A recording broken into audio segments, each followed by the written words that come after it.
Commission resumes. I'm sorry we're late this morning, but one of the commissioners has just arrived. There was a massive traffic jam on the road, and that caused the delay, for which I apologize.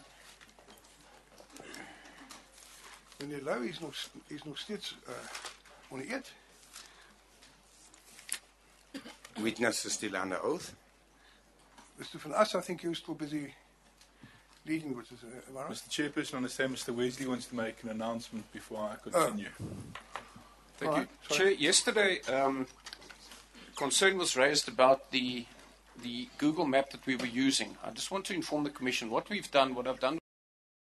We found the photograph which most closely approximates the situation that occurred on the 12th of August 2012. That is the one that we will be using from now on. Insofar as there are any changes which are material to this witness's evidence, I've looked at the photographs and thus far there is nothing material. But from now on... So the traffic jam, the traffic... amazing how one's mind gets obsessed with one issue and can't move away from it. The traffic island is the same. The traffic island intersection is the same. The intersection is the same. The roads are the same. But there's no traffic jam for you. Yes. We'll now be, from now on, the one that we're going to be using is the one that we found which most closely approximates the date. I think you indicated that it was going to be called quadruple D4. Yes. That's right. So the quadruple D4 that was going to be an exhibit is not going to be an exhibit anymore. It's going to be replaced by the new quadruple D4, which is the one you referred us to. But it doesn't affect the evidence given, because whenever I tried to put into words what the witness was pointing out, it's exactly what one can see on the new. It's exactly the same. And then we'll be following the same process. If there's a specific zoomed-in area that we zoom in, we will save that as 4.1 or 4.2 or 4.3, as the case may be, for the record. Thank you, Chair. Thank you, Mr. Wesley. That's very helpful. You're still busy, Mr. Van As, I think, right? Thank you, Mr. Chairperson. Mr. Louw, we adjourned proceedings yesterday. I was going to take you to the photographs, which are tabulated part 4 of the bundle of documents. In other words, exhibit quadruple D3. Please go to those photographs. Can you identify these photographs? There's 6 of them. Ja, kan meneer de voorzitter. I can, yes, Chairperson. And what are they photographs of? Dis die Lonmin voertuig wat ons bestuur het tydens die aanval op ons. This is the London vehicle we were driving during this incident, Chairperson. And I'd specifically like to take you to exhibit quadruple D3.2, the second photograph, please. Is that the passenger door of the vehicle where you were sitting? Dis korrek, meneer de voorzitter. Correct, Chairperson. And is that the window through which you discharged 4 rubber rounds of your shotgun? Dis korrek, meneer. Correct, sir. Mr. Louw, did you know where the strikers were going at the time of intercepting them? Meneer de voorzitter, volgens informasie wat ons die oggend ontvang het tydens diensoorneming when we are resumed duty the morning, the information that we received then, Chairperson, is dat die stakers vermoedelik na die NAM kantore toe wou gaan. Is that the strikers apparently wanted to go to the NUM offices? En die gaan maar voort. Ja, maar gaan maar voort. En die doel van hierdie beweging na die NAM kantore was blykbaar om wraak te neem. The purpose of going to the NUM offices was to take revenge op die Saterdag die 11de Augustus se voorval waar tydens hulle beweer het dat revenge the incident of Saturday the 11th, which were allegedly waar hulle beweer het dat NAM officials op hulle geskiet het. Where it was allegedly where they were shot at by NAM officials. Sorry to interrupt you. I'm not sure that what I'm now going to ask you is already covered by the evidence, but just in case it isn't. Did you tell us yesterday, whether you told us yesterday or not, tell us again if you told us yesterday, how the windows of the vehicle were damaged? How all the damage was sustained to the vehicles? I take it, you don't need more than a sentence or two to answer the question. Sekerlik, meneer voorsitter. Certainly, Mr. Chairperson. Die voertuig asook die omliggende metaalgebiede van die voertuig was alles beskadig deur spiese, pangas en knopkieries wat hulle tydens die dra van hulle. The damage to the vehicle was caused by Mr. Chairperson by the weapons they had, the spears, the pangas, and the other things they had. Thank you. At what stage did that happen? What stage was that damage done to the vehicle? Dit het gebeur tydens die aanval op myself en meneer Foster, meneer voorsitter. This was during the attack on me and Mr. Foster, Chairperson.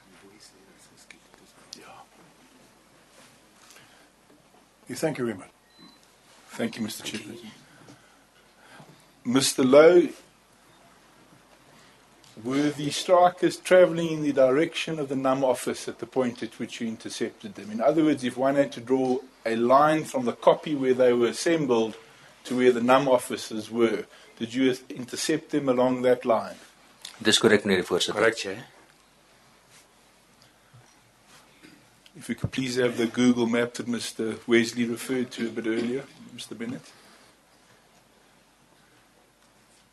Now, you testified yesterday before we adjourned that Mr. Foster then drove the vehicle south along the road in the middle of the map. Dis korrek, meneer die voorsitter. Correct, Chairperson. And where did you go? Where did the two of you go? As ek kan vra dat die kaart dalk net 'n bietjie uitgezoom word.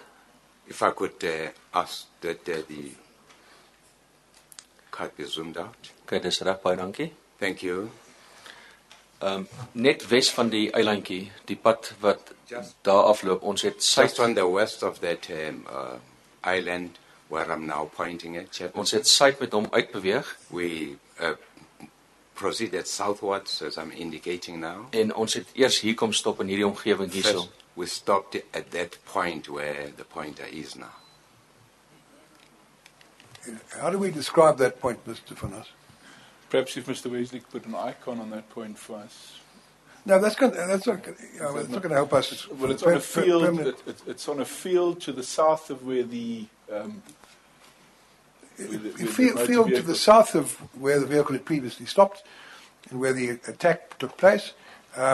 The field being on the eastern side of the road. Thank you, Mr. Chairperson. And what did you do over there, Mr. Lowe? Op daardie stadium het ek het die radio gevat en ons beheerkamer gekontak vir addisionele bystand.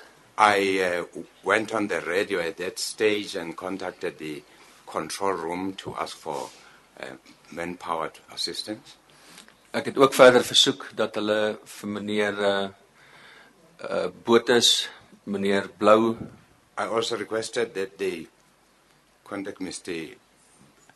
Blow and meneer Botes and Botes, asook meneer Kalimals and also Taliban's Miles.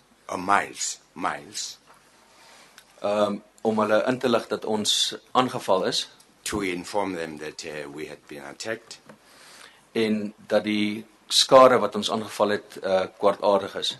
And that the damage which has been suffered is the crowd. The crowd. Skada, as you remember, Mr. Mshangu, is a crowd. It's not skada, which is damage. It's skara, which is crowd. The crowd was hostile. If I can put it the crowd facing us was hostile. Could you see what the strikers were doing after you moved to that point? Were they still visible to you? Ja, meneer die voorsitter, hulle was. Hulle het nog steeds in 'n westelike rigting op die pad noord van die eiland beweeg na die NUM kantore toe. Still moving in a westerly direction along the road towards the NUM offices. Op daardie stadium het ek dan ook my foon gevat en ek het vir meneer Kalimals per selfoon gekontak. I also took my phone and contacted Mr. Miles. Perhaps you tell the commission who is Mr. Miles? Meneer Miles is my direkte lynbestuurder. He is my direct line manager. And what happened after that? Op daai stadium het ek en Foster, dis toe Foster agtergekom het, hy is aan sy regtersy gesteek That was when Mr. Foster realized that he'd been stepped on his right-hand side. En op daai stadium het ons basies maar net uitgeklim om al die glasstukke en die goed wat op ons gelê het. Basically, we moved out of the vehicle to remove all the pieces of glasses that were lying around in the vehicle and on top of us. En basies maar om stok te vat van wat aangaan. And also to take stock of what had happened. And where did you move to from there? Van daar af, ons het nie lank daar gestaan nie, meneer die voorsitter. Ons We were not long there, Chairperson, and then... Ons was daar nie eens 30 sekondes as ek dit kan... If I could estimate... gemiddelde tyd kan... In less, not more than 30 seconds there. Van daar af het ons terugbeweeg na die pad aan die noordekant van die veld. Aan die aan die weste kant van die veld en ons het weer in die suidelike rigting beweeg. We moved back to the road in that direction as I'm indicated. As ek kan vra of die kaart net weer 'n bietjie uitgefokus kan word? If they could be outfocused, yes. Kan jy die kaart vir ons net 'n bietjie opskuif asseblief meneer? If you could take it a bit up, yes. Bietjie na die regterkant toe? A bit to the right. Sorry. A bit to the right. No. Can you move the map to the right, please? No? To the right. No, the other way.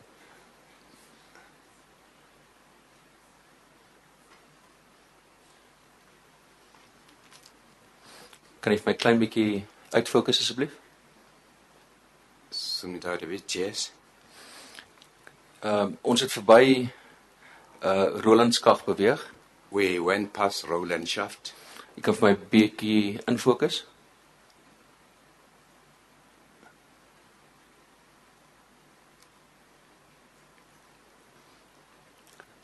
Jy sal sien daar is 'n kruising daar wat ons verwys na die Roland crossing of die Roland kruising. See that crossing where I'm now indicating, we call it the Roland crossing. Sorry, it's to the south of the field to which we refer. This one goes down the road that runs in a southerly direction from the intersection in the traffic island we were talking about. One goes down that road in a southerly direction. You pass the field we spoke about. You then come to another intersection, and that's described as the Roland crossing. And where exactly is the Roland shop? Can you show that to us again? Daar was die Roland kruising, meneer die voorsitter. That's the Roland crossing, Chairperson, what I'm indicating. Dan het ons Roland concentrator in hierdie area. Yes. And then Roland concentration is at an area.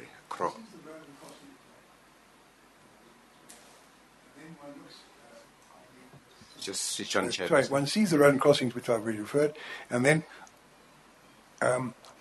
then to the southeast of that intersection, there is a complex of buildings and so on, and that is the Roland shaft. Is that correct? Meneer die voorsitter, die eerste een soos ek aangedui het in die suidoostelike rigting is die Roland concentrator. The first one that I indicated, that is the Roland concentrator. Net suid van Roland concentrator in hierdie area, hierdie is Roland skag, meneer die voorsitter. In that area, that is the Roland. So what I referred to as the complex is really the Roland concentrator. Dis correct, meneer die voorsitter. Further south of that is another further series of buildings, as we see it on the Google Earth map, and that includes the shaft itself, the Roland shaft. Dis correct, meneer die voorsitter. That's correct, sir.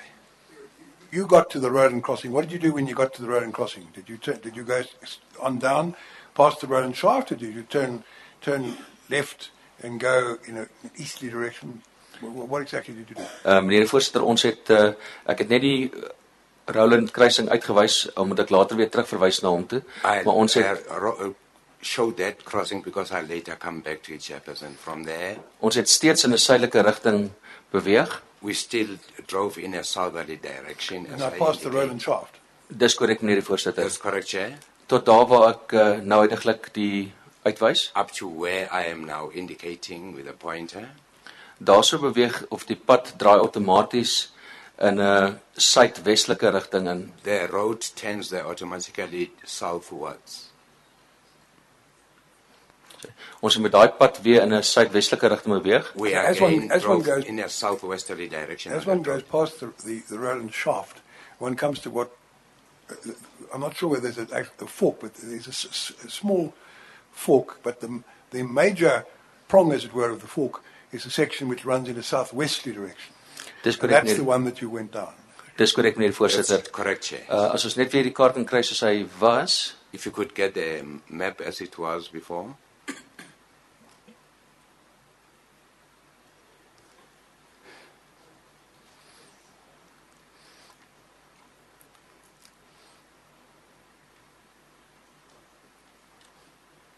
Ekskuus meneer voorsitter, ek wag net dat hy bietjie fokus. Sorry, Chair, just wait to focus.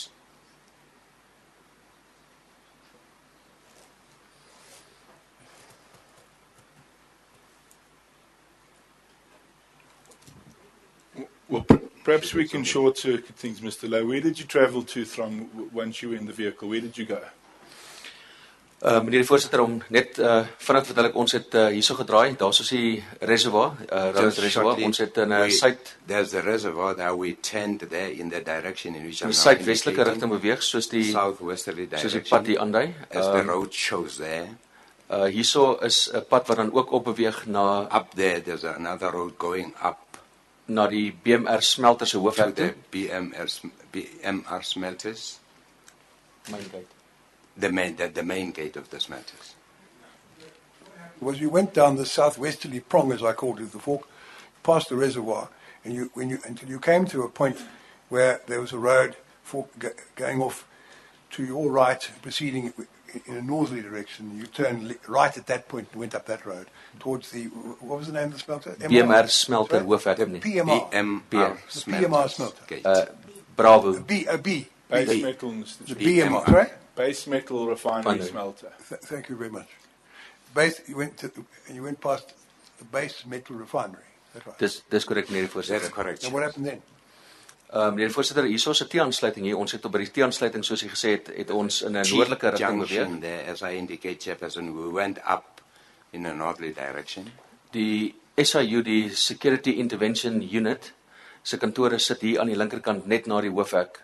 The security of offices are situated there. The security's name is? Security Intervention Unit.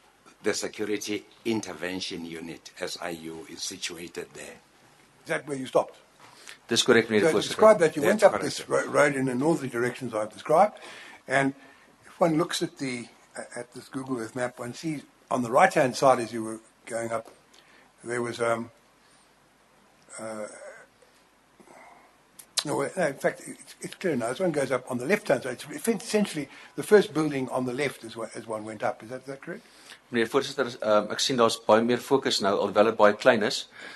Dis korrek wat jy sê, Focus now ons is kantore correct is what you die say. gebouetjie wat Our office is parallel met die pad staan daarso. It's the first That one. As you were building proceeding in a parallel northerly to direction the up that road, the first building on your left, as you went up, was the security building to which you intervention unit where you stopped. Is that correct? Dis korrek meneer voorsitter. Ons Correct, het Chairperson, yes.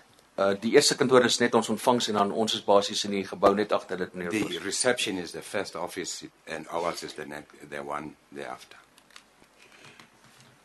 What did you do when you arrived there? Meneer die voorsitter, ons het myself en Martin Foster het onsself triple A rondes gekry. Myself and Foster got ourselves triple A rounds. En ek het my wapen weer herlaai met 6 nuwe triple A rondes. I then reloaded my gun with 6 more triple A rounds. Can you tell the Commission why you reloaded your shotgun with AAA ammunition and not with rubber rounds?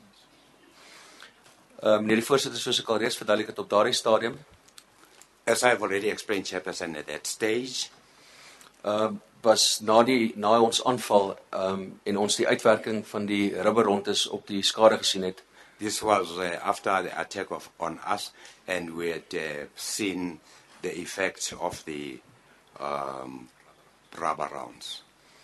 het dit vir my geen verdere doel gedien om net met rubberrondes uit te beweeg nie. It serves no other purpose to keep on using the ordinary rubber rounds. Op daardie stadium het ons al reeds boodskap ontvang oor die radio dat Hassan en Frans in die binnekant van die hostel vasgekeer was. At that stage, we had already received information that Hassan and Franz were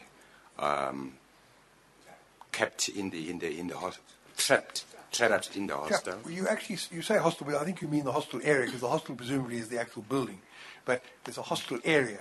They were trapped in the hostel area. Is that correct? They weren't actually trapped in the building. Dis korrek, meneer voorsitter. Ons verwys maar oor die algemeen na die hostel, Correct, Chairperson. as die hostel area man, as na die We hostel. refer to that area usually as the And hostel, Francis, where Mr. it's actually Mabulani. the hostel area. Sorry, yes. And France is Mr. Mabulani, and Hassan is Mr. Fundi. Kan jy asseblief herhaal, meneer? So you talk about Repeat, Hassan and France. I'm saying France is a reference to the late Mr. Mabulani, and Hassan is a reference to the late Mr. Fundi. Dis korrek, meneer voorsitter. Correct, Chairperson. All right, what did you do then? After you'd replenished your ammunition, you reloaded the AAA ammunition. What did you and Foster do? Op daardie stadium het ek en Foster teruggeklim in die voertuig We then went back into the vehicle, me and Foster. en ons het met dieselfde pad wat ons ingekom het in 'n suidelike rigting beweeg We used the same road in which we came in, driving southwards, tot by die T-aansluiting en ons het up daarso to in the 'n T-junction. oostelike of 'n noordoostelike rigting weer And terug beweeg. from there proceeded in a northeasterly direction, as I indicate now, up to that point. En ons het terugbeweeg na It's die back to what we call the Roland crossing. You went back to the Roland crossing. You went southwards from the security intervention area, and it doesn't look like a T junction to me. But there's a road going off to your left. That's to the east. That road, there's a road you come down. You proceeded up that road, which is actually the northeasterly direction, and eventually you effectively retracing your steps from earlier on that day, and you went back and you got back to the Roland crossing. Is that right? Dis korrek, meneer voorsitter. Die T-aansluiting waarvan ek praat is hier waar die pad van BMR en die LPD pad bymekaar aansluit. Wat The dan first one uitbeweeg. I'm speaking about is where the road crosses the BMR1 and the one I mentioned. So ons het basies in 'n noordoostelike rigting terugbeweeg met dieselfde pad. Basically, we drove in a northeasterly direction, as I indicate with the point. Verby die Roland crossing Past the Roland crossing, tot by die pad wat uitkom van die up to the road that comes from eiland waar ons the island aangeval is. where we had been attacked. What happened then? Van daar het meneer Foster in 'n panservoertuig geklim From there, Mr. Foster went into an armored vehicle, wat een van Protea Coin se voertuie was. one of the Protea coin vehicles. Had Mr. Boertus or Mr. Miles or Mr. Blow arrived at that time yet? Dis 'n negatief, meneer voorsitter. Negative, Chairperson. And what did you do? Op daardie stadium het ek teruggeklim in HDK 354, dis die voertuig soos in bewysstukke voorgelê. I went into the vehicle appearing on the exhibit, on the photo. En ek het terugbeweeg in 'n suidelike rigting tot by Roland crossing I moved back in a south direction up to the Roland crossing, en toe in 'n oostelike rigting and from there drove in an easterly direction, as I indicate, tot by die aansluiting net agter die Andrew Safi Hospitaal. up to the crossing just below Safi, Andrew Safi Andrew Safi Hospital. Hospital. Were you on your own when you drove it? No, we've got to get that on record, Mr. You drove down, you turned right at the Roland crossing and you proceeded in easterly direction, did you, to the next intersection. At that point you turned left and went in a northerly direction. You drove past the Andrew Safi Hospital, which is misspelt on the Google map at the Earth map, but never mind. That's on the right, on your right-hand side as you went up. It looks like the first set of buildings on your right-hand side as you proceeded in a northerly direction. Is that correct? If I proceed in a northern direction, ekskuus tog.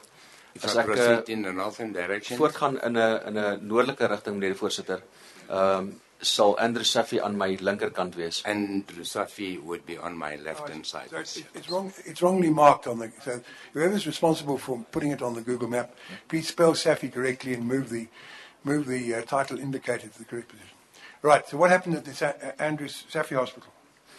Meneer die voorsitter, op daardie stadium, soos ek sê, het ons boodskap ontvang dat At that stage, as I've said, we received a message meneer Mabelane en meneer Fundi, that Mr. Mabalane and Mr. Fundi Fundi, vasgekeer was in die hostel area. were trapped inside the hostel area. En die doel van myself en van meneer Foster Our purpose, me and Mr. Foster then, was om te kyk of ons nie by hulle kan uitkom was to see if we could not get to them, en hulle om te help om daar uit te kom nie. to help them get out of that place. Were you able to get to them? Nee, meneer die voorsitter. No, Chair. Why not? Meneer die voorsitter, as ons dalk net bietjie kan infokus op die kaart op hierdie If you area can hierso. focus in on that area in which I'm indicating now. That's in the vicinity of this. It's the hospital. area north of the Hospital. hospital. Dis korrek, meneer die The voorsitter. hospital, yes. Yes, Chairperson.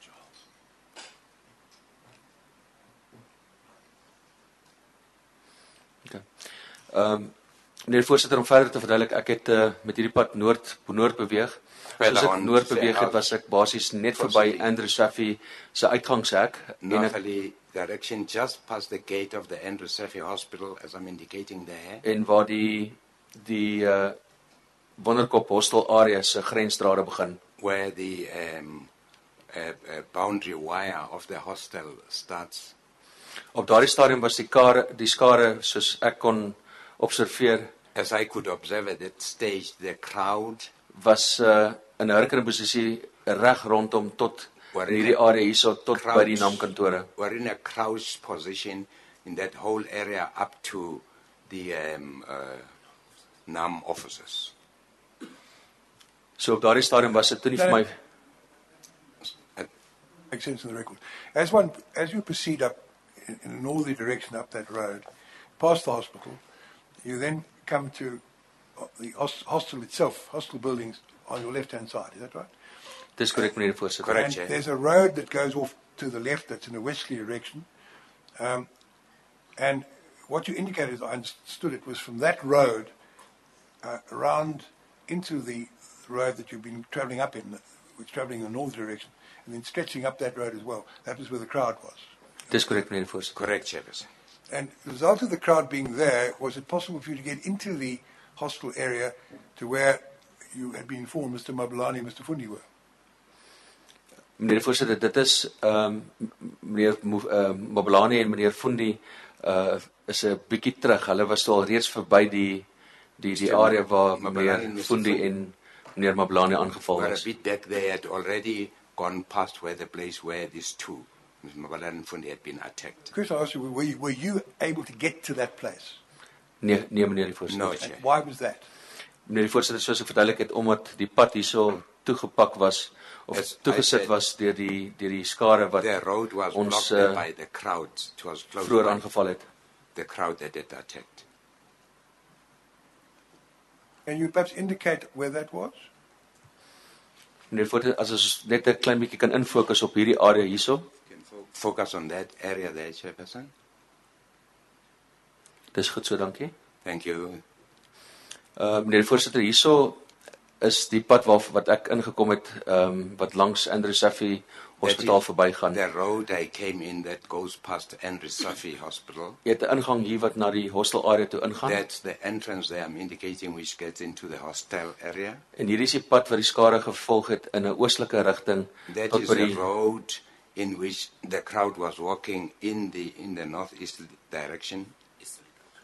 North, eastern. in an eastern direction. Only turned north on this corner here up to the NAM offices.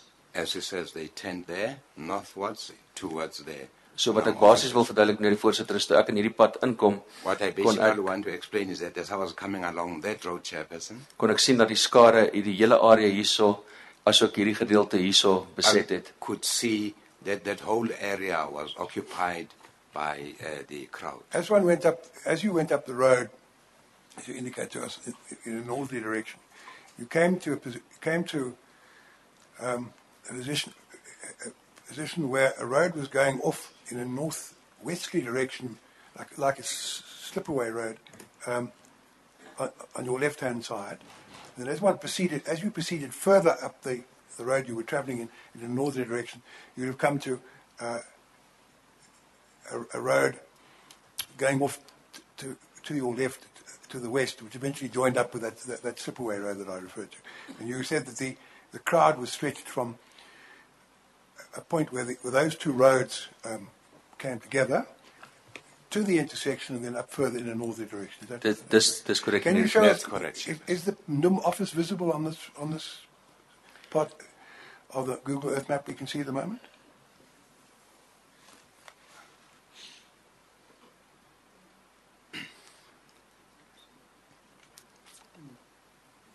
Yes. As one proceeded up beyond that section where these two roads turned off to the west, one proceeded further up the northerly road, one would see on the right-hand side two buildings, one of which has a red roof, and the red roof building was the NUM office. I think we were told earlier that the other building was a substation of the police, which was not always staffed. Is that right? Dis korrek, meneer die voorsitter. Correct. Now, you say the crowd sketched then from the NUM office, effectively, in a southerly direction, down that road we've been talking about, and then went off to the west at that intersection of it. Dis korrek, meneer die voorsitter. That's correct, Chair. Yes. Sorry, Chair, if I can interrupt. If Mr. Bennett can just zoom out a little bit, like we had the picture, no, in a bit more. We need to save the image, Chair. That, stop there. Out. Stop there. If we could save this image, Mr. Bennett, please. 4.3, it's the eastern entrance to the Wonderkop Hostel area.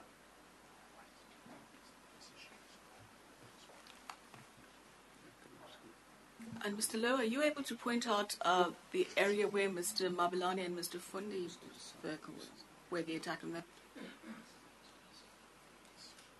If you could just repeat, Commissioner, please.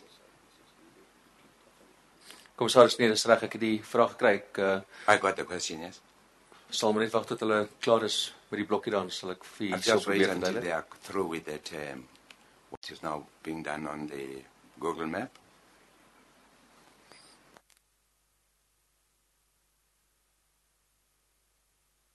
Leave the thing on a bit. According to the statement you made that you confirmed, it was just after the point that you've told us about that you met up with Mr. Masibi and you had a conversation with him. Is that right?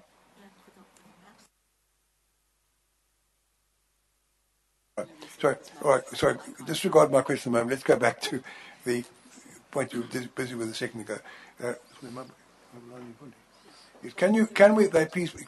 Can we please see on the map where Mabelane and Fundi were? Meneer die voorsitter, as ons dalk net kan infokus op hierdie area hierso.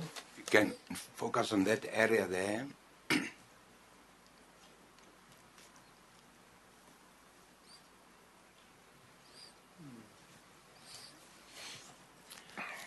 Ek wil net by die Previously described the intersection with and a road that went off. We had two roads that eventually came together on the western side of that intersection.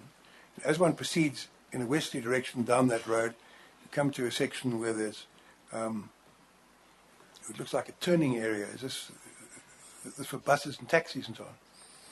Ja, dis waar die busse meestal omdraai, meneer die voorsitter. Mostly that's where the bus is Right. 10 chambers. Yes, Mr. Tip has described it very happily as a loop when he was leading evidence. And then, am I correct in thinking that you point out a spot on the western side of the loop where the attack on Mr. Fundi and Mr. Mabelane took place? Is that correct? Nee, meneer die voorsitter, ek wil net Show us on this map where it was. meneer die voorsitter, ek wil net graag hê ons moet ingefokus het. Ek wil net myself oriënteer Just met wanted betrekking to orientate myself when I asked for the focus on that area, met betrekking tot waar die busstop is, meneer die voorsitter.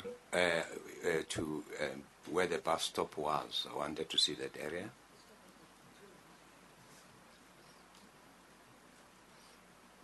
I see.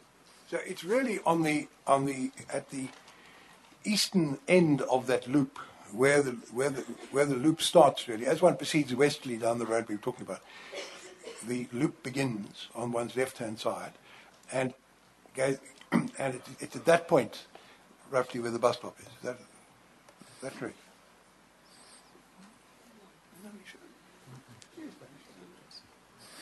Meneer die voorsitter, kan ons die kaart dalk net 'n bietjie meer na links kry, dat ek net 'n prentjie kan kry van die hele af.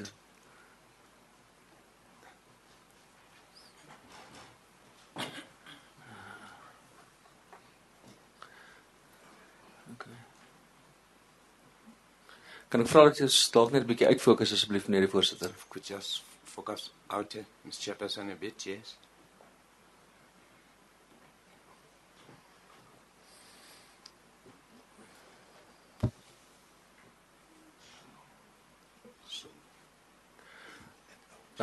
Meneer die voorsitter, ek dink ons kan infokus op hierdie area hierso. You can focus on What that you're area. focusing on is the one that I referred to. As you proceed down that road towards the west, you come to the beginning of the loop. And at the beginning of the loop, that's the area that you're focusing on. It's, as one looks at the photograph, there's a motor car actually parked just in the westerly road, just beyond the beginning of the loop.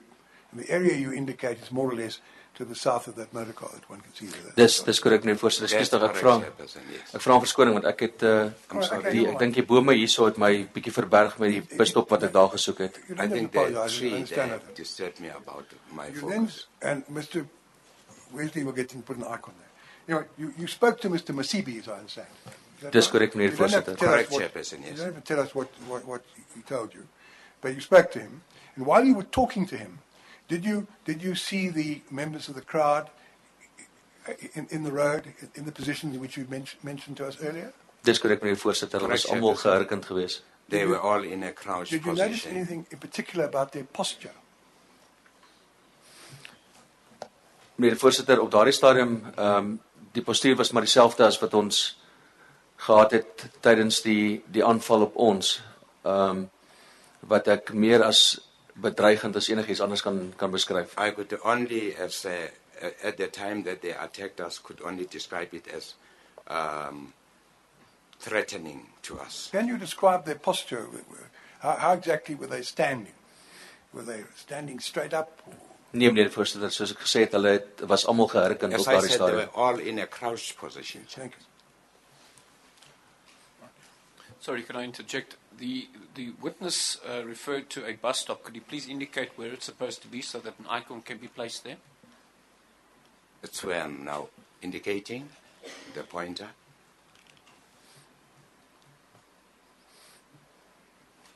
Bus stop is on the eastern side of the loop, the beginning of the loop that we talked about, on the southern side of the road. Dis korrek, meneer voorsitter. Correct, Chairperson.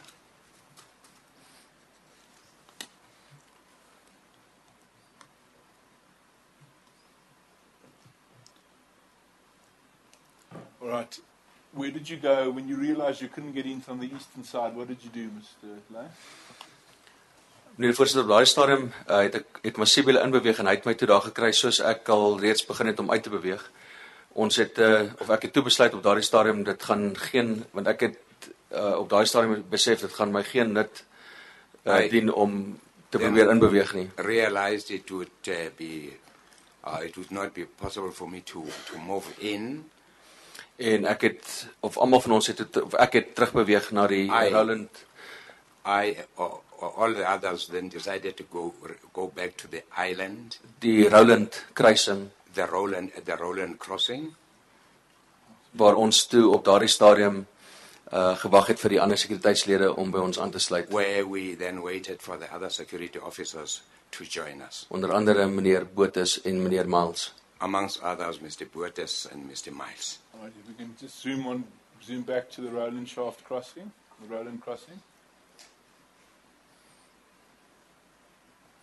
So you say you waited at the Roland crossing and you were joined by the security officers.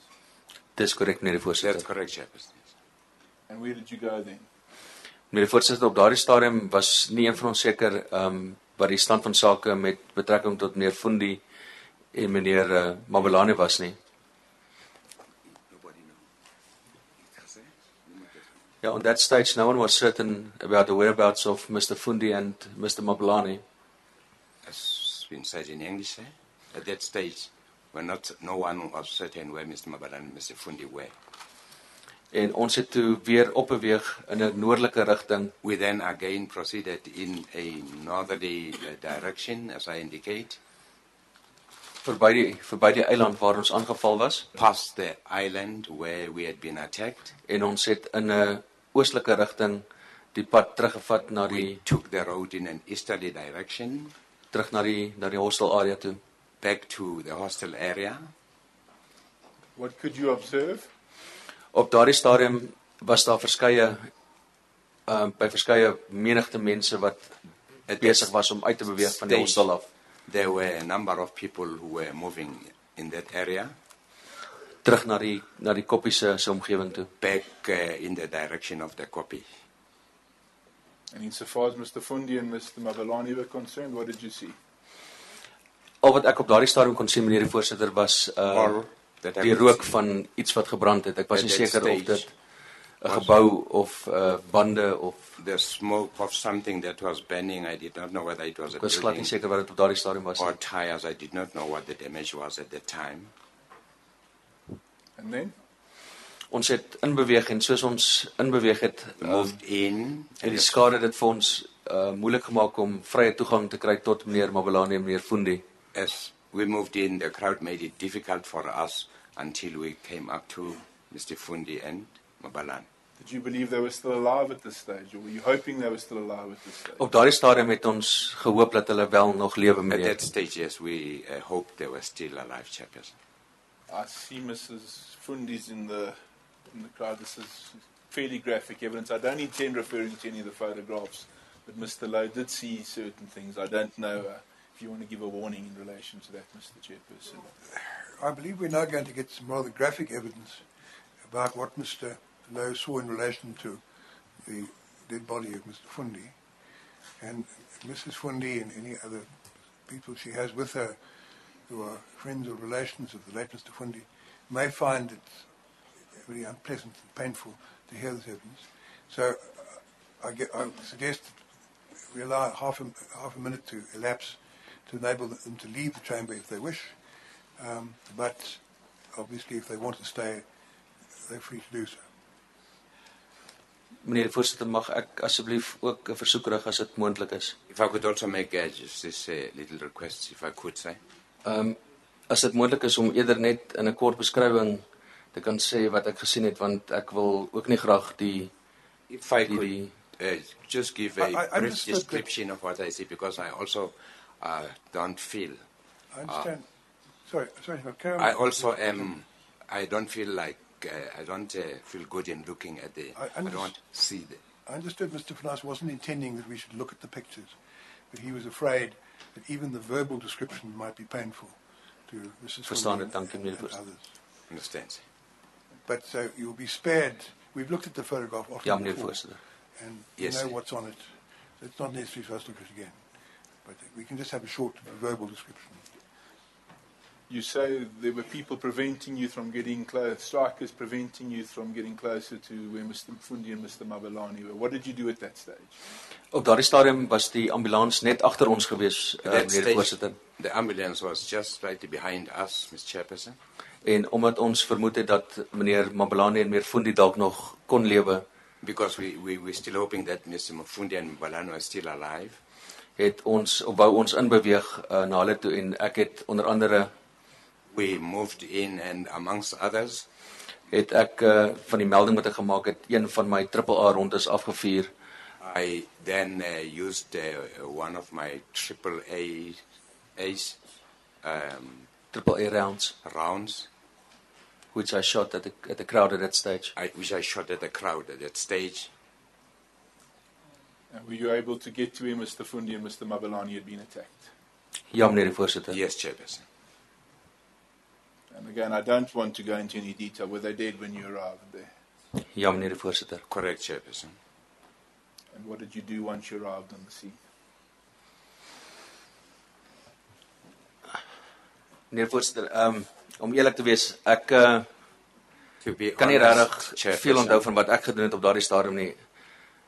Wat ek wel kan onthou is dat What I still do remember, not in my hele lewe het ek nog nooit so iets gesien nie en I had ek never kan seen onthou dat ek op daardie stadium alhoewel ek such a thing in my whole vandag hier sit life. en skaam voel oor die feit dat ek moet erken dat ek gebreek het op daardie stadium. I must say I feel ashamed that I broke down at that stage. En meneer Dirk Botes het my nader gekom met my gesels en gesê is reg, dit is my kollegas, dit is my vriende. Dirk En Waters came to me and tried to comfort me to say these are your colleagues, my vriende en dat ek hier reg het om your te hou oor hulle. friends, and that I was right in having this kind of a feeling. And if I may just short circuit the process, were Lonman Security able to safeguard the area until the police arrived at that stage? Dis korrek, meneer voorsitter. Ons Correct, het net Chairperson. seker gemaak dat daar niemand kom nie. Ons het basies dan net die area afgekordon en We made gewag vir sure die that nobody comes there. We cordoned off the place en gewag vir die polisie om op te daag. and waited for the police to come up. We've seen photographs of what was found there, and the body of Mr. Mabalani had been set alight. Is that correct? Dis korrek, meneer voorsitter. Correct, Chairperson. And we've also had descriptions of how the body of Mr. Fundi was mutilated. You don't have to repeat that in this. Dis korrek, meneer voorsitter. Correct, Chairperson. Some things it's necessary. I think Mr. Funas, your time has more or less run out, but the material in his statement, which was handed in, which he confirmed, it's in fact already an exhibit quadruple A36. I imagine he can simply confirm what he's already done in effect. The description he gives of what happened on the 13th of August. It's on record. There's one further issue, if I may, just deal with the photographs on exhibit J 279472 and J 29265. Perhaps if I can just ask Mr. Lowe to explain the circumstances in which he found himself in the third copy on the 16th, please, Mr. Chairperson. If you go to tabulated number 5. Well, these are photographs taken on the 16th, so they're not covered in the statement anyway. I was simply saying you don't have to lead the rest of the material on the statement, which is exhibit quadruple A36, because it's before us. Thank you, Mr. Chairperson.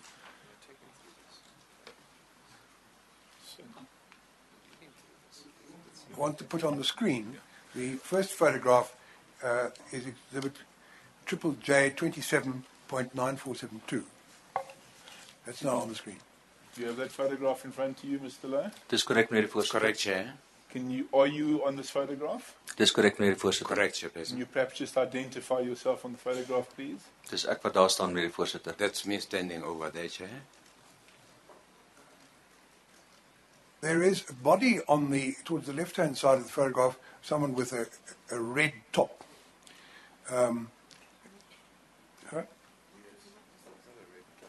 It's a body, whether it's the body of a dead person or a live person, I don't know. But anyway, there's someone lying down there with a red top, bright red top.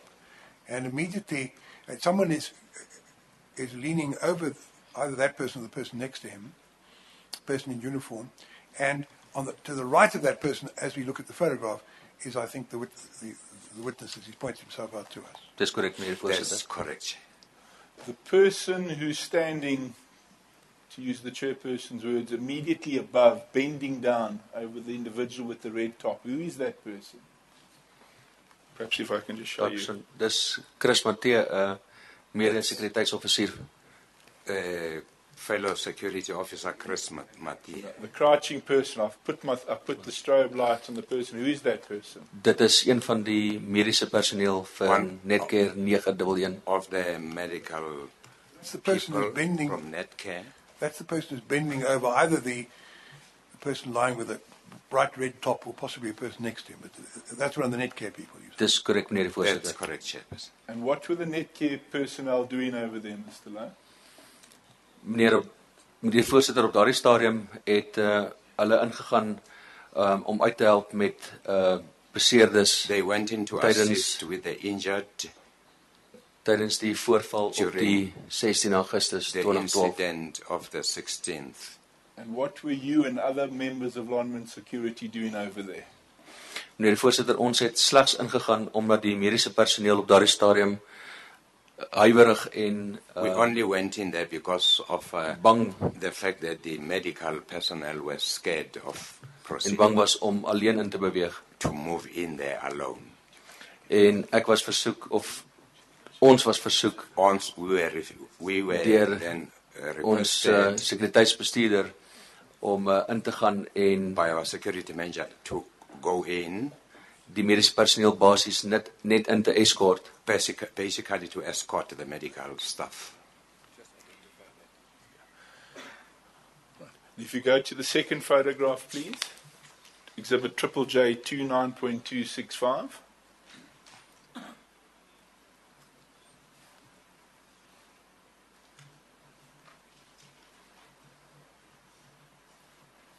Perhaps if we can go to the second one, please, on the screen. Not that on the screen yet. We want the second exhibit, which is J 29.265. We got it now. Can you identify yourself in that photograph as well, please? Ja, kan meneer die voorsitter. Yes, I can, Chairperson.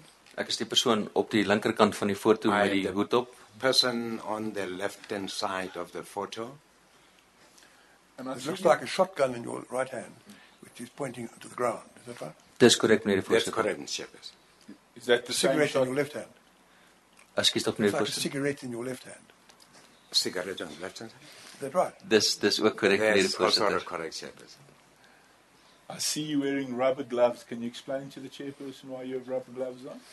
Ja meneer die voorsitter, as jy dit kan vergelyk met die foto op die vorige prentjie If you could of op vorige bewystuk compare J it to 27.9472 that we had seen on sal jy sien dat die J 29.472, sal jy sien dat die handskoene verskil. you'll see that the hand gloves are different. Die rede vir dit was die wit handskoene wat ons aangetrek het verskriklik maklik geskeur en ons het op daardie stadium met ons slegs gehelp om van die beseerde personeel op die stretchers te dra na die ambulans toe.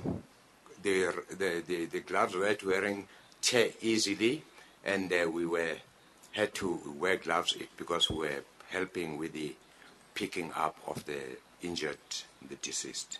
So the photograph of you wearing blue gloves would have been taken after the photograph of you wearing the white gloves. Dis korrek meneer die That's voorsitter. correct, Chairperson.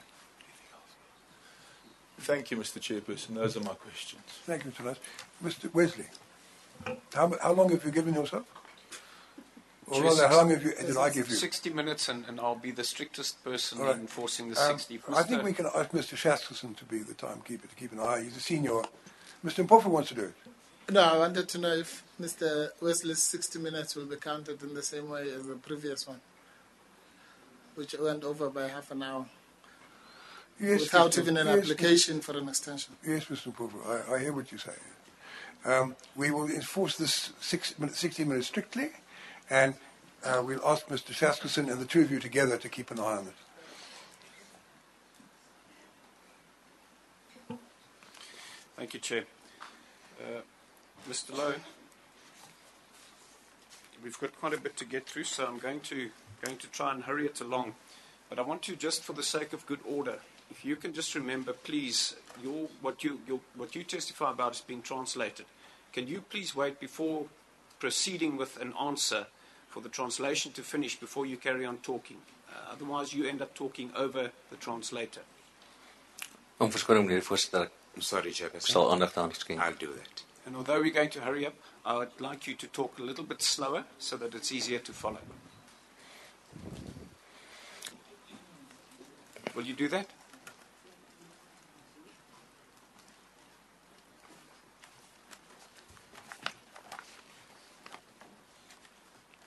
Could I, Mr. Chairperson, could I be given some time just to talk to Mr. Van As? What I want to do is to speed up the proceedings by... I'm going on for 11:15. Sorry, 10:15. It feels like 11:15.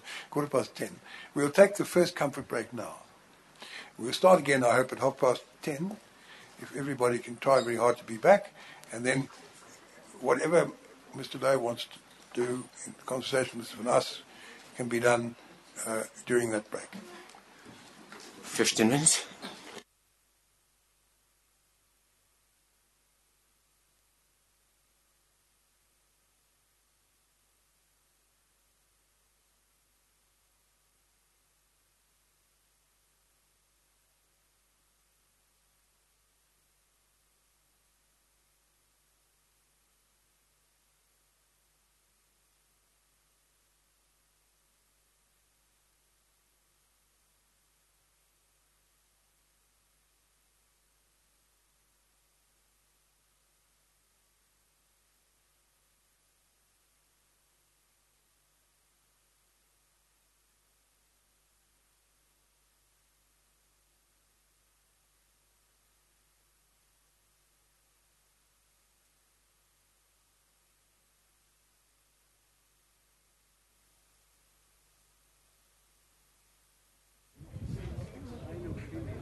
Resumes a bit later than we thought, but we had some housekeeping matters to consider in relation to the meeting that was held yesterday afternoon.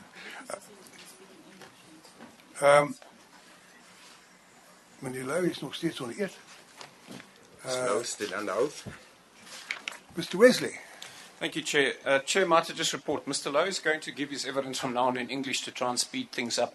If he has a difficulty with a word, I've given him an undertaking that yourself and myself would assist him with whatever translations he may need. I appreciate the gesture that he's prepared to make. It will certainly help us. And of course, his evidence in chief took longer than we thought, but that was because this process of explaining what was on the photographs took up a lot of time. It incurred the irritation of Mr. Mpofu, which is unfortunate. I understand also one of the matters we discussed during the break was, as far as future witnesses are concerned, what we suggest is that a Google Earth map, if necessary, be printed, the necessary points be indicated on that already, with possibly a key if the text on the photograph, full text on the photograph can't do justice to what's being indicated. And those can then be handed in as exhibits, and that will also speed things up, so we won't have the problem we had earlier. Yes, Chair. Thank you very much, Chair. Mr. Lowe, just to clarify then what the Chair means is what we're going to in fact do with you is we'll sit with you with the Google map and you will point out places. You mentioned in your statement, for instance, EPL. You'll point out where EPL is and we'll hand that in. Is that in order with you? That's correct, Mr. Chair. Now, Mr. Lowe, if I can begin, one of the documents that we handed to you for reading was what is called the ICAM report, open brackets, final. Do you have it with you? Yes, I do, Mr. Chairman. Now, you mentioned there was an investigation. Sorry, Mr. Wesley, just housekeeping. If some of the documents you want to refer to will have to go in these exhibits, may I suggest we do that now and get it over with? Chair, the next number should be quadruple D5, if I'm not mistaken.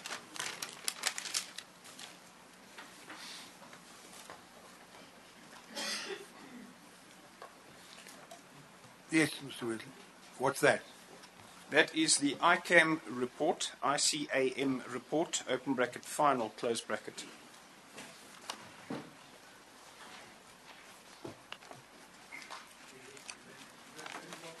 No, Chair. There is then a document called... Well, quadruple D6 will be what? D2. Chair, I'm told that the ICAM report final is in fact already in its triple D2, quadruple D2. Right. My apologies for that. So what will then be quadruple D5? ICAM report file 1 tab 14. Sorry, ICAM report? File 1. File 1? File 2, 1 tab 14. File 2 tab 3. File 2 tab ICAM 3. report file 2 tab 3. Open brackets, Lonman security organogram.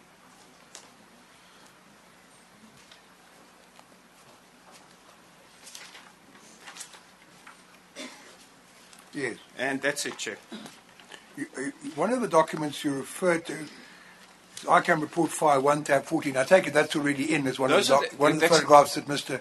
Van Us handed in. The same photographs that Mr. Van Us has already referred to. So we don't need to give that another. So you're only essentially handing in one new exhibit, is that right? Yes, ICAM report. Quadruple D5, ICAM report file 2 tab 3, which is a Lonman security organogram. That's so, Chair.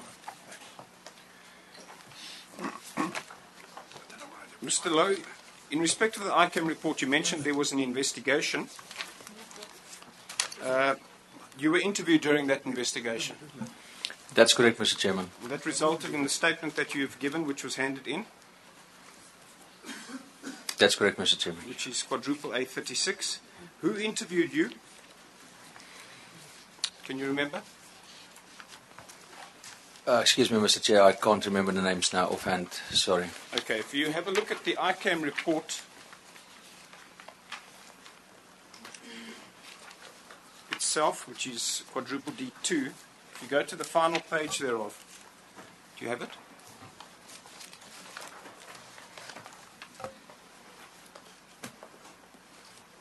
Do you have it with you? I only have my statement which I gave during the ICAM. Is that the document you're referring to? Okay, look on the screen. This is the final page of the ICAM report that we're referring to. You'll see that there's a bunch of names mentioned there under paragraph 9, investigation team. Yes, sir. Philip Scholz, That's correct. Jacques Erasmus, That's correct. Obed Marku, That's correct. Chris Tembe, That's correct. Jakes Kruger, That's correct. Chris Snell. That's correct. Can you remember if you were interviewed by any one of those gentlemen? Yes, Philip Scholz and Judge Greer comes to mind, sir. Jakes Kruger.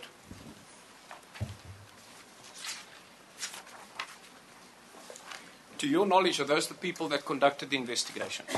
That's correct, Mr. Chairman. Now, if you could go then to the... It looks as if Jacques Erasmus also must have been involved because he signed the document as part of the investigation team, if I read correctly. So he must have been involved in investigating it also, but did he not speak to you? It might be part of the investigation, but he wasn't one of the members that interviewed me, Mr. Chairman. Thank you.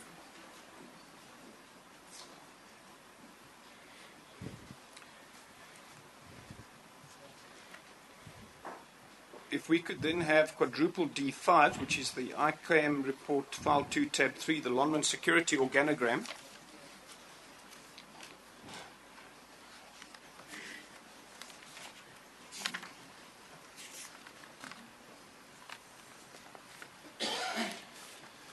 Now, this organogram, the way it was given to us, it actually comprises 2 pages. That's the first page. The second page, you'll see, is slightly cut off. You'll see there's some blocks on the right-hand side of this page cut off. It should, in fact, sit there. Do you see that, how Yes. they go together? Yes, Mr. Chairman. Now, if you go back to the previous page, I doubt it's going to be legible here, but if you have a look on the left-hand side, the number of blocks, the top blue block on the left-hand side, that is the name Kevin van Sale. Underneath it, there's 1, 2, 3, 4. I think that we need a bit of zooming or magnification. Oh, that's better. Can you? Because can you I'm afraid I couldn't read what we had on the screen before. You see there's Kevin now van we Sale? can. And the document we got, the hard copy, was we weren't provided with a magnifying glass. Anyway, it's much better now. Kevin van Sale at the top there, Senior Manager Security. Do you see that?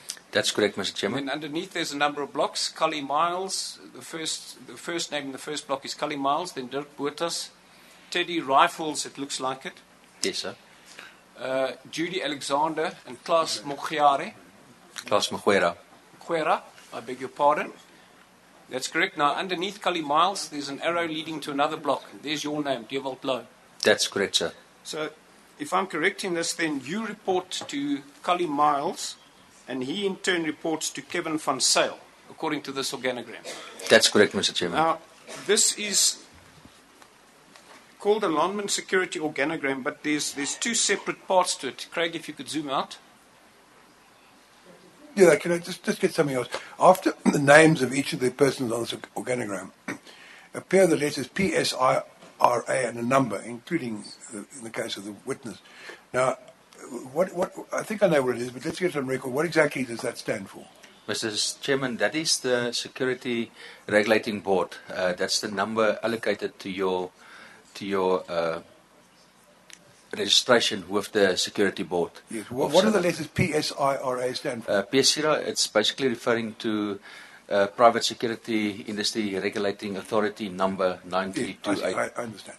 Yes, you sir. all have to be registered with that authority. That's correct, to perform sir. the work that you do as security That's correct, sir. officials for various firms. That's correct, in the sir. private sector. That's correct, Mr. Chairman. Thank you. Now, if we can zoom out here, you'll see there's 2 distinct parts to the Lonman security organogram. There's the part on the left. We've already said that falls under the top block is Kevin van Sale. On the right-hand side, that pink block, could we zoom in on that, Craig? That's got the name of Graham Sinclair. Do you see that? That's correct, Mr. Chairman. Could you explain the difference between these 2 parts of the security apparatus or security organization at Lonman? Certainly, sir. Mr. Graham Sinclair is basically in charge of the security department with regards to all the mining operations. That include, but it's not limited to, all the shafts, the open cast mining, whereby Mr. Van Zyl is basically responsible for the process division operations, which means that will include PMR, our aanleg. It wasn't the basic metals refinery, I think. Isn't it BMR? Yeah, basic metals refinery, sir, is the second last stage in our product finalization. So you have the PMR, which is the last stage of our refinery.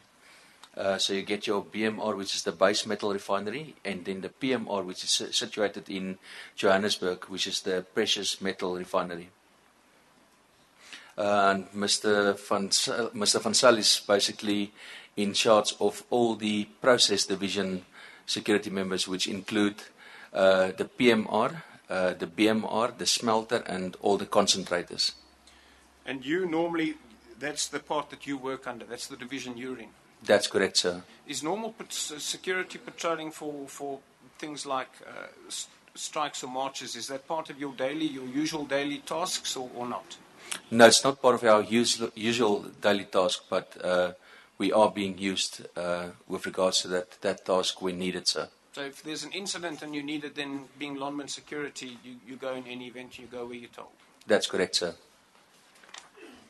Now, one of the documents that was handed in was a shooting report that's quadruple D2. You've gone through it already. Am I correct in understanding there should be such a shooting report for every occasion that a Lonmin security personnel fired his or her weapon? That's correct, sir. Okay, Chair, if I can make a formal request to Lonmin at this stage for all shooting reports for the period 10 to 16 August 2012. 9 to 16 August 2012. I don't know what shooting happened on the 9th, but anyway, it's better to be inclusive, I suppose. Mr. Berger, you heard that request. I take it there shouldn't be a problem with that. No, it won't be a problem. Yes, no, we will respond to that. Thank you very much. Chair. You've mentioned as well two types of ammunition that you did fire. You mentioned rubber rounds. You also mentioned AAA ammunition. That's correct, Mr. Chairman. Is Lonmin in possession, Lonmin, I'm talking about the organization, the security part, do you use SSG ammunition? No, sir. Not? You don't have a store or stock of SSG ammunition that you know of? SSG, the 12 gauge rounds. That's correct. Yes, we do have, yeah. We do have SSG ammunition? Yes, sir. Yes. Do you use it? No, sir. We only use it on the shooting range when we've got shooting exercises. Where's the store or stock of ammunition kept where this SSG would be? That is kept at our career vault in the career mine vicinity at the general offices. Under whose charge is that ammunition? That will be under the charge and coordination of Mr. Kalimals. Kalimals. That's correct, sir. Now, just for the record, I can also add that Mr. Kalimals is the designated firearm control officer for Lonmin. Okay, could you explain what that means? That means he is basically responsible for all the weapon or ammunition related issues at Lonmin. That will include legislation and obviously safekeeping and the regulation of firearms. What are the things you'll keep is a register of issuing? That's correct, sir. Of all ammunition where record is kept then of what is issued, what's used, what's returned, things like that? That's correct, sir.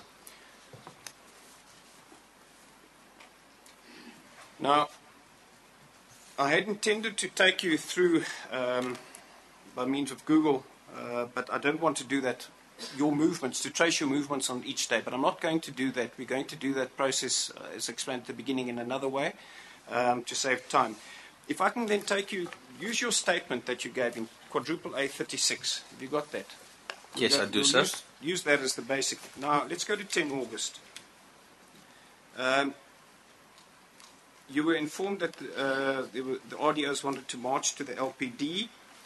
and then you set out what happened during the march. I want to ask you, the crowd that marched that day, you observed them. That's correct, sir. Approximately what percentage of that crowd was armed with sharp weapons such as pangas and spears, as opposed to knopkiris and sticks, which I'll call blunt instruments? Yeah. Talking about sharp weapons. So at that stage, you could only identify maybe 1 or 2 in the crowd. So percentage-wise, I would say it's less than 1%, to be quite honest. Now, how would you describe the mood of the crowd? If I can throw some words out: peaceful, aggressive, threatening, tense. At that stage, I would say peaceful, not really aggressive, but peaceful in the sense that they obviously had aim which they wanted to reach for that day, and that was to speak to management, and they weren't going to stop until they spoke to management. So, but I would say for that day, I would describe it mostly peaceful, sir. Mostly peaceful to the LPD and from the LPD. Remember, there were That is correct. That is correct, Mr. Chairman. Now, you say that during the interaction between the mediator and the RDO representatives, I realized that there were individuals in the crowd who seemed to be taking the lead regarding the way the crowd behaved. And these individuals, open brackets, leaders, close brackets, were all wearing striped shirts. That's correct, Mr. Chairman. Can you explain what you mean by that? With that, I mean by whenever the crowd was either chanting or the crowd started singing, or when they needed the crowd to keep quiet, these were the individuals. There were, if I can remember correctly, maybe 4 or 5 or 6 of them that would tell the crowd or indicate to the crowd that they must now either keep quiet or start singing. So I described it in my ICAM statement as leaders, just for the sake of basically getting the crowd to coerce in whatever the aim of the bigger crowd objective were. So these people controlled the crowd, and the crowd listened to their instructions? Basically, yes, sir. Now, during that day, let me ask you this then about the movement of the crowd. There's an element then of people controlling the crowd, the movements of the crowd themselves. Was it coordinated or chaotic and random? No, it wasn't chaotic at all. It was coordinated, but it wasn't coordinated as to it was. If I might elaborate on what I'm trying to say is coordinated. If you have a crowd, let's say of 100 people, which all move together, then I would describe that as coordinated. When you have a crowd where, let's say, 60% of the crowd move together and the others just stroll along, I would say that was the manner in which they marched to the LPD offices on that day. So it was coordinated in the sense that they knew where they were going, but they weren't together as a group. They were stretched out. Some of the guys were sitting next to the field and then catch up later. So no, it wasn't very, very coordinated in the formal sense of the word. Now, the police presence during the day, can you recall what police presence did you see during this march to the LPD and from the LPD? There were a few vehicles. I can't recall exactly how much vehicles there were, but there were. I know that Marikana SABC were involved during that day, sir. And what did they do? What was their involvement? Say again, sir? What was their involvement? Their involvement, basically, they were just there to observe and make sure that nothing gets out of control. Okay. Did they intervene in the march at any stage, do anything in that regard? No, sir. Like I said, they were basically just there observing and playing a supportive role, basically. Okay. Now, if we can then go to the next day. Now we're on the 11th August. It's Saturday. That's correct, sir. All right. You explained that you relieved P.W. Botha and Jean Kellerman. Yourself and Martin Forster went to Korea where you did certain patrols. You then received a radio report. There were shots fired at Wonderkop Hostel, which needed to be investigated. You then went to Wonderkop Hostel. That's correct, Mr. Chairman. So you saw people running around, dispersing in all directions away from the Skagen workshop, which we will then indicate on a map. You then say you went to the northern perimeter. Now here you describe finding a small group of people walking around, and we observed a group of 3 persons, of which 2 were standing and 1 was sitting. Then you say he was obviously in discomfort. You then describe this person as having telling you he was shot. You recall that? Yes, I do, sir. Did he explain what the circumstances were in which he had been shot? No, he didn't, sir. Did he identify himself to you? Yes, he did, sir. Can you recall what his name was? No, I can't, sir. Okay. Now, Mr. Chairman, I found this was after the incident took place.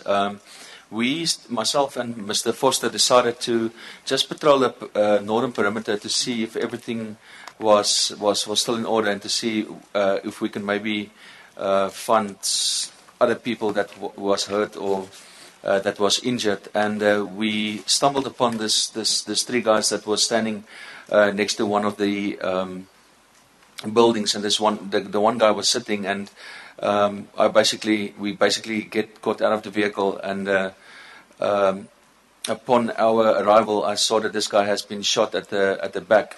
I immediately then used my cell phone, and I called the ambulance, and I informed our emergency ops that this person was shot.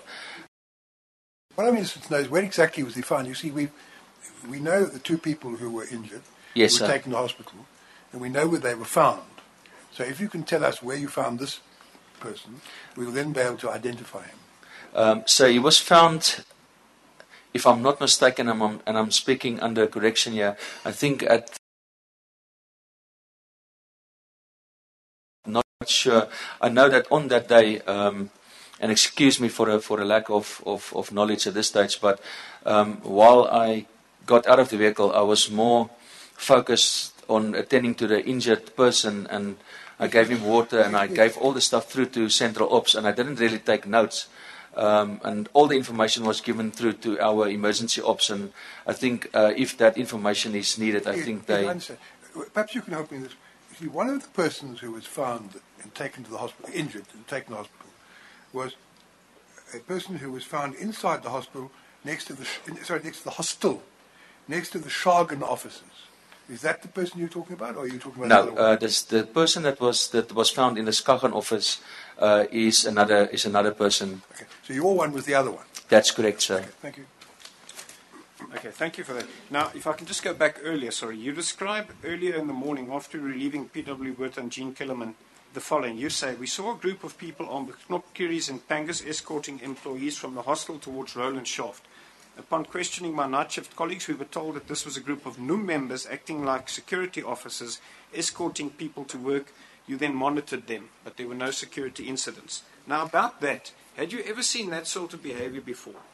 No, we didn't, sir. Was it the first time you've seen that? Yes, we did, sir. Did you make any inquiries with this group why they were behaving in that manner? No, I didn't, sir. I only questioned my colleagues as to why they were doing that. Okay, you didn't make a personal investigation? No, I didn't, sir. To talk to them? No, sir. Yesterday, Mr. Mpofu suggested that there was intimidation that day, and he suggested there was intimidation, this is in respect of the workers, intimidation by NUM people. Now, this escorting that you saw,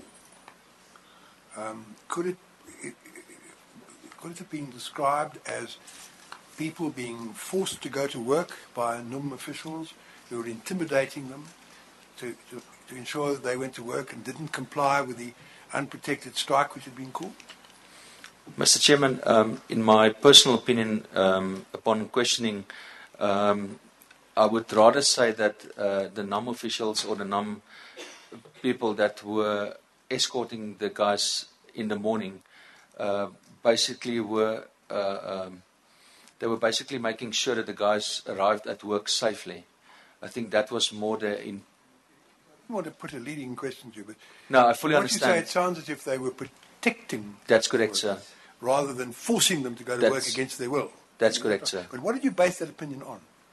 The opinion was based on, like I said, information that was shared by my colleagues. I believe hearsay information you received. But yes. from what you saw, what did you observe anything in relation to this so-called escorting, which enables you to say that it appeared to be voluntary action on the part of the workers going to work under protection, rather than involuntary action of the workers going to work having been forced to do so or intimidated to do so by NUM? You understand the choice? I understand the question, and if I might ask in this manner, might answer in this manner, is that from what I observed is that the guys that were escorting the personnel going to work, they were not aggressive, although they had spears and some of them had knobkieries with them. They were dancing and they were, from the mood which I could have gathered from my own observation, I would say that they were happy to escort these guys to. I understand they were happy to escort the workers, but were the workers happy to be escorted? That I cannot say, sir, and I cannot make a statement on that.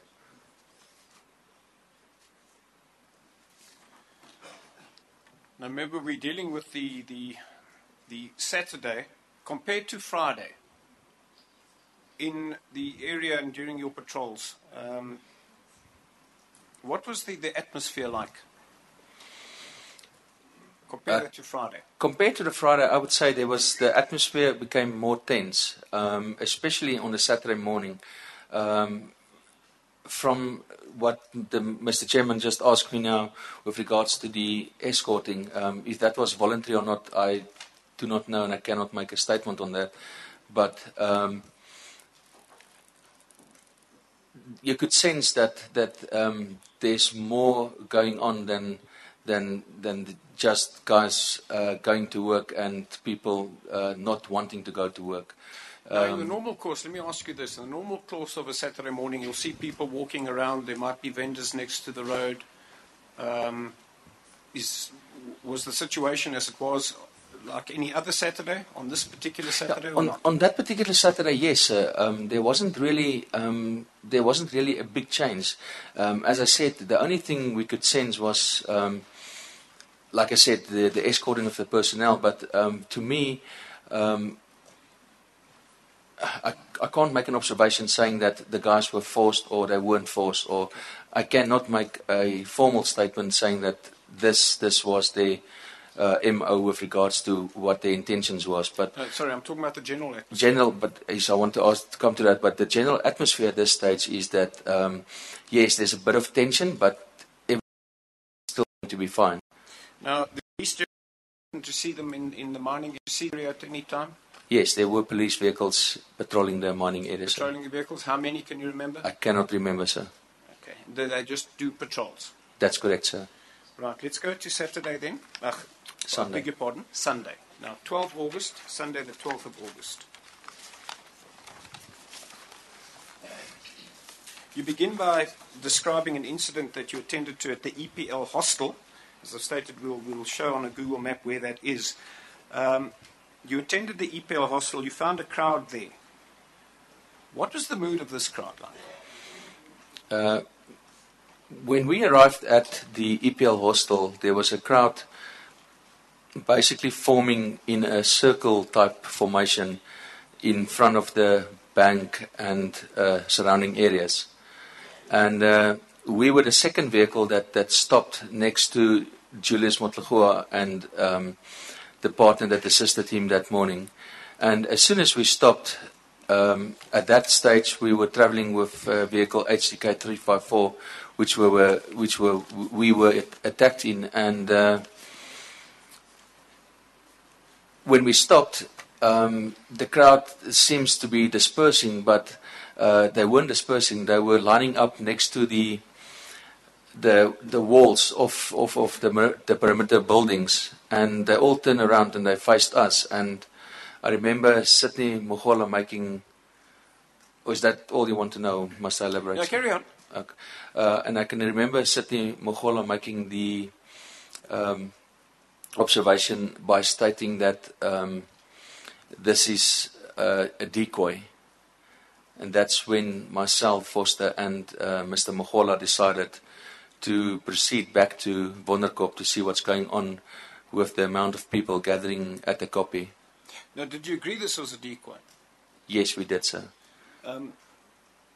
You state in your statement, you say they were standing there, and the way that they were just standing there and the body language made you realize they had an ulterior motive. Do you know what that ulterior motive would have been? Like I said, with ulterior motive, I would refer that as a decoy for something else to happen. Now, the movement of this crowd at the EPL hostel, again, I want to ask you, the mood, first of all, were they peaceful, aggressive, threatening, tense, calm? Calm, sir. Were they armed? Not from what I can see, no, sir. What armaments did you have with you? At that stage, I only had my 12 shotgun with 24 rubber rounds. Do you have any other weapons with you? No, sir. You then went to the Wonderkop Stadium. You've described what happened there. When you were at the island and the crowd first approached you, do you know the time that I'm talking about? Before you Yes, were sir. attacked. Describe the mood of the crowd then. I would definitely say, I think the first word that comes to my own mind is militaristic. They definitely moved with a more clear objective, with a more clear objective in mind. Their body language was definitely attacking. The way that they approached us was attacking. They seemed organized, disciplined, well behaved in terms of what they want to do and where they want to go. The movements of their crowd, you previously described on the Friday that there were people who were orchestrating the movements or directing the movements. Was that the same position here? No, definitely. No, that was not. It's like the movements of the crowd on Friday, it's what basically that only indicated, or they only indicated for the guys when to keep quiet or when to stop. And this crowd on Sunday? The crowd on Sunday was different. That, like I said, I mean, especially with regards to the amount of weapons they carried with them, the whole body language just was different. If I could read into body language, I would definitely say attacking and hostile. It wasn't nearly the same as we experienced on the Friday or with any other strike up until that point. Okay, this was something new. Sorry, what about their body language led you to those conclusions? Mrs. Commissioner, I think it's more a question of the way they acted, the way they chanted, the way they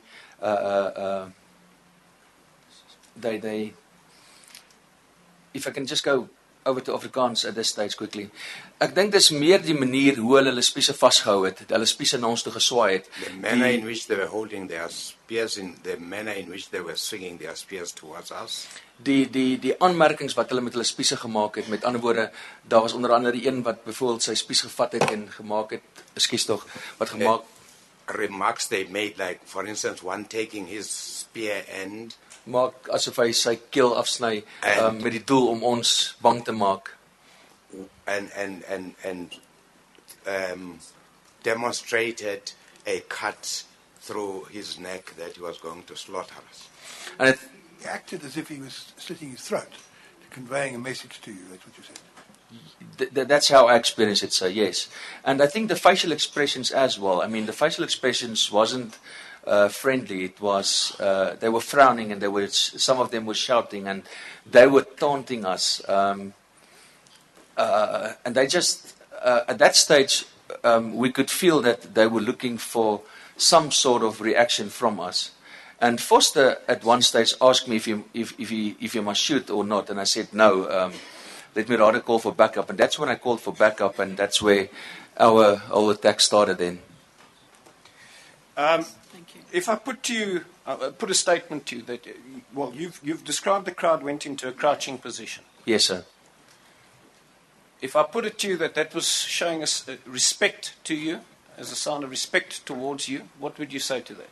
I would totally disagree with that, sir. How did you interpret this movement? As an attack on us.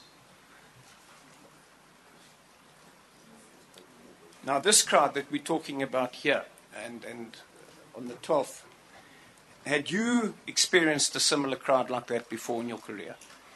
No, sir. And just to come back, if I might come back and just elaborate on the previous question, that's exactly why I'm saying they were hostile. Because in the manner which they moved, it gave me the impression that this is definitely not one of the crowds that we have previously dealt with in any given situation since I started at Lonman in 2008. Now compare the mood of the crowd. Now remember, we're Sunday 12th. I've asked you to consider the mood of the crowd on the 11th and the 10th. Now we're on the 12th. Compared to the previous days, what was the mood now? Oh, the mood was absolutely sober. I remember when we arrived on duty at 5 o'clock, Mr. Foster phoned and said, yeah, he's a bit late. So we only picked him up at about 6 o'clock. And from 5 till 6 o'clock, we were stationary at Wonderkop Hostel. And as soon as we picked up Foster and he drew his weapons from the vault, we went around the Western Platinum area and we proceeded to the Career area. And I think if we saw two people, that were a lot, because at that stage there were no vendors. It was dead quiet. So you could smell, excuse me, that's the wrong word. You could sense that there's definitely something about to happen, and something is not well. All the vendors were gone. There were not even one single vendor that we could spot on the Sunday of the 12th.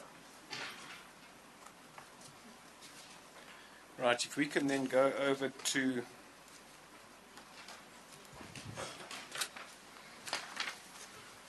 Before you do that, on the 12th, you were obviously hopelessly outnumbered when you arrived there.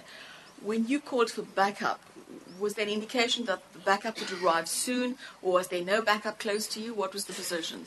Ma'am, at that stage, Mrs. Commissioner, most of the security guards were either at EPL Hostel, or they were patrolling the outskirts of the mining area, which at that stage will include Career Mine, EPL area, and then the Western Platinum area.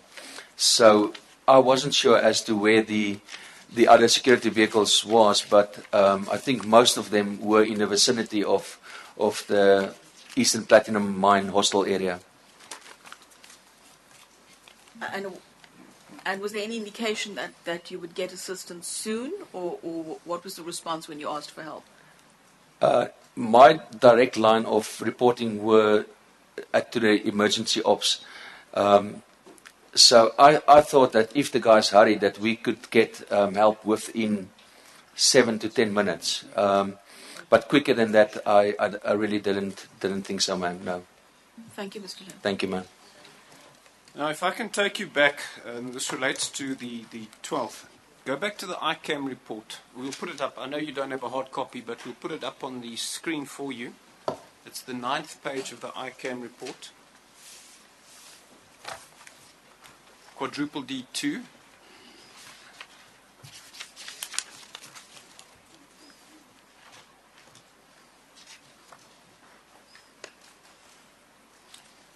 Okay, that's the last page. Up one. Okay, go down one, Craig. Sorry, Mr. Bennett. Down. Stop there.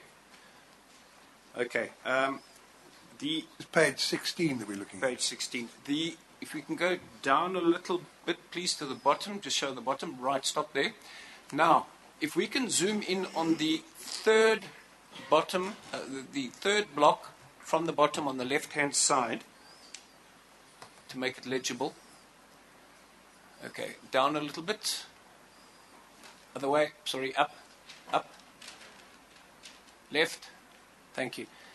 Now, you'll see the third block from the bottom reads, lack of risk / change management process applied across the department. Do you see that? I see that, Mr. Chairman. That leads to an arrow. There's 3 arrows that emanate from that block. The bottom block that leads to reads as follows: poor judgment from day shift commander to engage with crowd inside the Wonderkop hostel. You see that? Yes, I do, sir. Who was the day shift commander? Do you know? I think at that stage, one of the day shift commanders must have been either Mr. Fundi or Mr. Mabelani, because they were from the mining department. Okay, and that's when you talk about the mining department, we went through the organogram. That's from the other, if I may use the word, division. That's correct, sir. It's not the one that you usually work with. That's correct, sir. Now, the next block that leads on to the next block, that block leads to an arrow. It says then, Day Shift Protection Service Commander disobeyed warning of Deerwald Low not to engage with the crowd in the Wonderkop hostel area. Do you see that? That's correct, sir. Can you tell us about this? Did you give a warning to the Day Shift Protection Service Commander, as indicated there? Sir, I made a comment on the radio to emergency ops when just after we were attacked. As I said, when we stopped at the soccer field, or I call it a soccer field, it's normally just the open space where I stopped, where we got all the pieces of glass off us, and I made the radio call to emergency ops and the phone call to Mr. Miles. And on the radio conversation I had with Central Ops, I said to them, do not engage the crowd as they are hostile. And I think that is what they might refer to. Do you know you're saying, who were you on the radio to? The person, the individual that you're talking to on the radio when you give this report? So I can't remember who was on duty that day. So if I ask you who the Day Shift Protection Service Commander was, are you able to identify that person by name? Yeah, it might be either Mr. Mabelani or Mr. Fundi, as they were both in C5 positions. Who exactly was put in charge that day, I'm not quite sure, sir. But this report you're making back to your control room, your radio control room, security radio control room, this report that you're making? Yes, sir. Mr. Mabelani and Mr. Fundi, they were not at the radio control room, though, were they? No, sir. You didn't give a report directly to either of them? No, I didn't, sir. You gave a report to whomever was on the other side of the radio at the radio control room? That's correct, sir. Do you know if that report was given through to them? I'm not sure, sir. By the radio control room? You don't know? I'm not sure, sir. Would they have been able... Do you know if they had radios with them which would have enabled them to maybe hear your report? It might, if they had radios. I'm not aware of the situation with regards to the equipment they had. But I can also state for the record that if they had hand radios, some of the messages can get lost in translation, as we do not have sufficient reception in certain areas, Easterns being one of them at certain places. They have cell phones. Excuse me, sir? They have cell phones. Yes, they did, sir. So a message could have been got to them by cell phone. It could have been, sir. You were adamant you wanted to give a warning, this crowd must not be engaged. That's correct, sir. Because they were dangerous. That's correct, sir.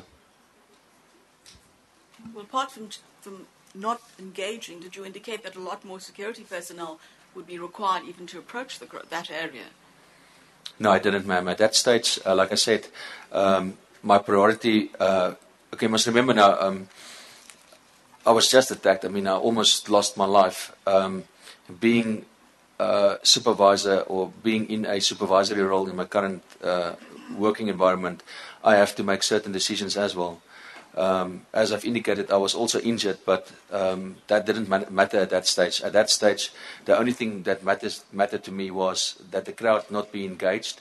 And as I said, I've requested the control room to phone all the managers and inform them as to what just happened, so that they can make the choice as to how many people we need to deploy to that area. Because my main concern at that stage is that unnecessary people might die, and that unnecessary damage may be caused to Lonmin property. But no, I didn't make any decision as to how many security we will need to engage the crowd, because I don't think we would have had enough. And just to add to my answer is, our main priority is not to engage with crowds. Is we need to either deter or maybe just find some sort of way just to prolong for the necessary police to arrive, because we can't just go around and start shooting live ammunition and do this and do that to stop a crowd. Whose decision would it have been as to how many people to deploy to that area? At that stage, Mr. Graham Sinclair was in charge, so the decision as to how many people and who to disperse or dispatch to that area would have lied with him. Thank you, Mr. Lowe. Thank you, Ms. Commissioner. Chair, those are my questions. More questions. I'd like to ask a question.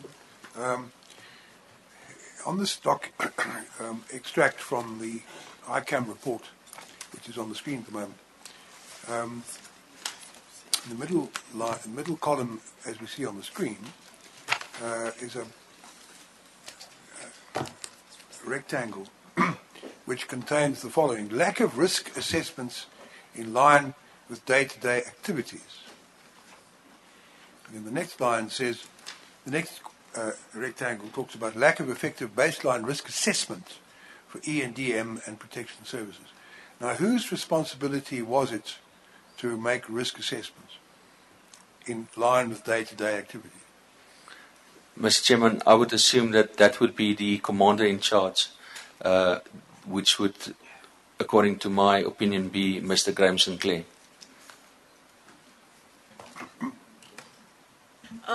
Mr. Lowe, from the years that you've worked in this mining community, did you form any impression as to the prevalence of firearms within that community? Preference of firearms with regards to the security services? Not the security services, the mining community, among the employees. What impression did you form about the prevalence of the possession of firearms? Yeah, ma'am, I think, if I might, in my personal opinion, I think the biggest preference with regards to, if you can call it weapons, would have been knobkerries and sticks. I think that would be the most common one to describe and to be associated with the community if we need to. The question related to the possession of firearms, whether there was a high prevalence of the possession of firearms among the employees. Chair, if I may assist, I think the witness misunderstands prevalence. He reads for its preference. So it's a language problem, I think. Let me try again. Did you get the impression that many persons that were employees of Lonmin's had firearms while they were working in that community? No, I don't, ma'am. Excuse me, I did misinterpret the word. That's quite all right. Thank you, sorry, Mr. ma'am. Did you ever come across a case where at least one employee had a firearm? No, sir. Not myself, you do no. know on the evidence that on the 13th, the police, remember there was a group of, you dealt with this in your statement, there were a group of strikers who went off to Korea and came back. That's correct, sir. Involved in engagement with the police. Well, the evidence of the police is that at some stage, before the actual engagement started, they found, I take it these were strikers, they found, I think it was 3 people in possession of firearms. And they actually took them off to the police, some of them took them off to the police station.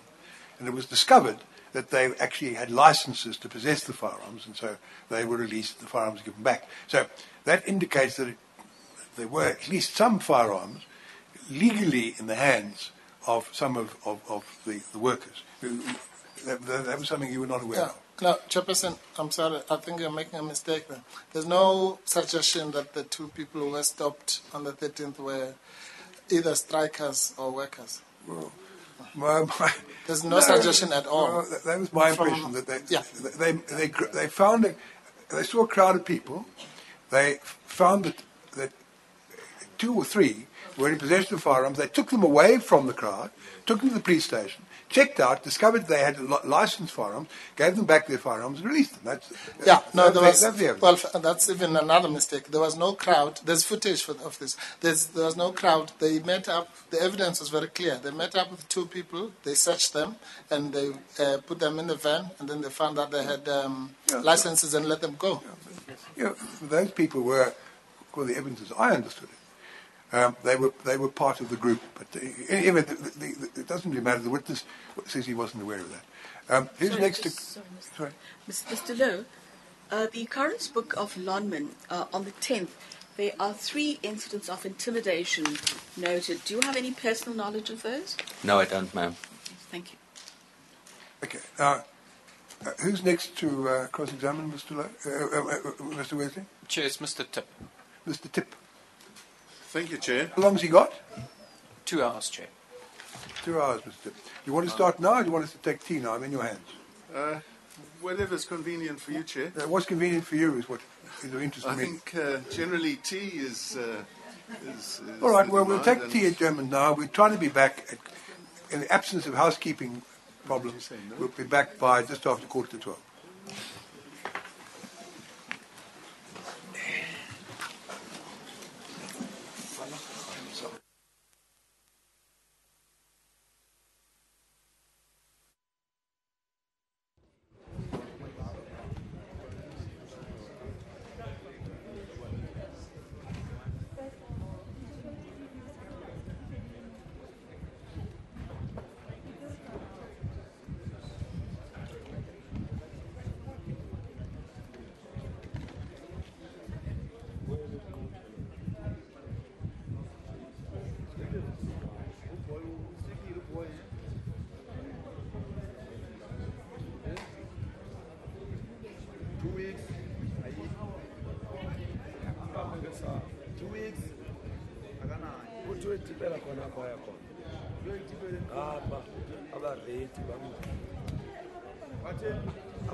behalf of Mrs. Fundi and the Fundi family. I'm going to devote most of those questions to seeking clarification from you as far as you can assist us on the process of coordination, control, command, and the like in respect of security matters at Lonmin over that period. 100%, sir. And if you can assist me as best as you can, it will be convenient for me, in fact, to begin by picking up where Commissioner Hemraj had put some questions to you about the Lonmin Occurrence Book and the entries that appear there in the course of the evening and night of the 10th of August, that is the Friday night, where it is noted that incidents of intimidation had taken place, reported at least. It's not, you've explained to the Commissioner and to all of us that you have no personal knowledge of them. You can take it from me that there are such reports. It's not necessary, Chair, with respect to go to the document. But although you had no personal knowledge of such matters, had you become aware of there being reports that there had been instances of intimidation over that period? Yes, sir. And specifically, would you have been aware of such reports by, say, the morning of Saturday, 11 August, when I think you came on duty again? Yes, sir. Would that have been put to you in the course of a briefing session? On the morning of the Saturday, it was supposed to be put into a briefing session, but we only took over duty from Mr. Gian Kellerman and Mr. P.W. Botha at Wonderkop Stadium itself. They made mention of cases of intimidation, but I had no in-depth knowledge as to the cases that were opened or as to the intimidation as per se, what exactly happened. No. All right. So this was really, if I may use the word, quite casually conveyed to you by colleagues of yours, and not through a formal briefing session in which you were given instructions about what might take place in the course of your shift. No, sir. You mean you agree with what I'm saying? I mean I agree, yes. Yes. All right, thank you. Would that have been the position on Sunday morning as well, that there wasn't a formal briefing session? That will be so, sir. Now, that gives rise to a need, Mr. Lowe, to explore with you just what the relationship was between the two divisions, I'll use that word, that were displayed in the organogram that Mr. Wesley took you to earlier this morning. Do you recall that? I'll go into detail. You remember looking at the organogram? And what we saw there was that there was one section of the security establishment of Lonmin that was headed by Kevin van Zyl, and you described that as essentially process operations. That's correct, Mr. Commissioner. And that's your section, and below Kevin van Zyl there was Kelly Miles, and then below him there's yourself as superintendent. That's correct, Mr. Commissioner. Now, there is the other division, which is headed by Graham Sinclair, and that is essentially mining operations, shafts and the like. You described all that. That's correct. That's correct, sir. And below him there is Henry Blow. That's correct, sir. Now, if I understood your evidence correctly, and I just want to confirm it, please, Messrs. Mabelani and Fundi and their colleagues who were...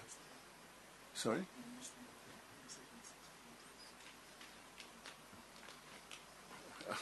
My junior says I spoke about Mrs.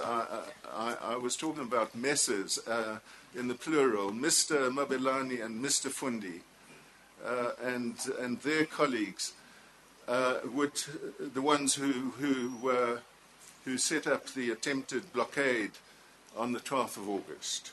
Were they all part of Graham Sinclair's division? That's correct, Mr. Commissioner. Yes.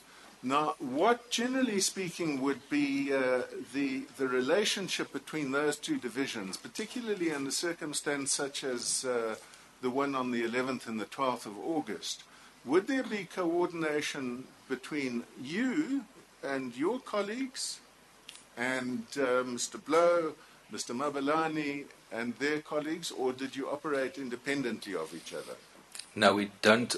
In situations like that, we coerce in operations. We basically act as a supporting role to the mining division then. So you would act if you were called upon by Mr. Sinclair's division? That's correct, sir. Did that in fact happen on the occasions that you've been describing to us, on the 10th, 11th and 12th and so on? That's correct, sir.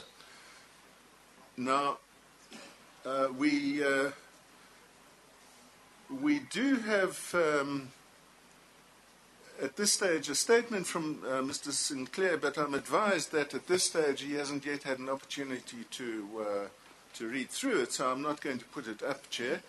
But I will just ask you this.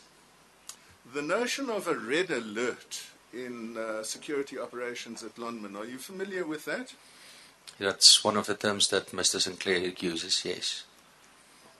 And what would you understand by that? Red alert is that we basically need to be fully aware of what's going on and that something might happen, whether it be a strike or there might be a threat to individuals or Lonmin property. And in terms of coordination, what did that imply, if anything? And by coordination, I again refer to coordination between your section under Kevin van Zyl and the other section under Graham Sinclair. I think with coordination with regards to that is that the D-band managers will be briefed by Mr. Sinclair himself and they will then relay the messages through to their personnel. Right. Let's just jump for a moment to your state of knowledge on 12th of August. Yes, on sir. a Sunday morning. You've told us that in the course of the unfolding of those events, you heard that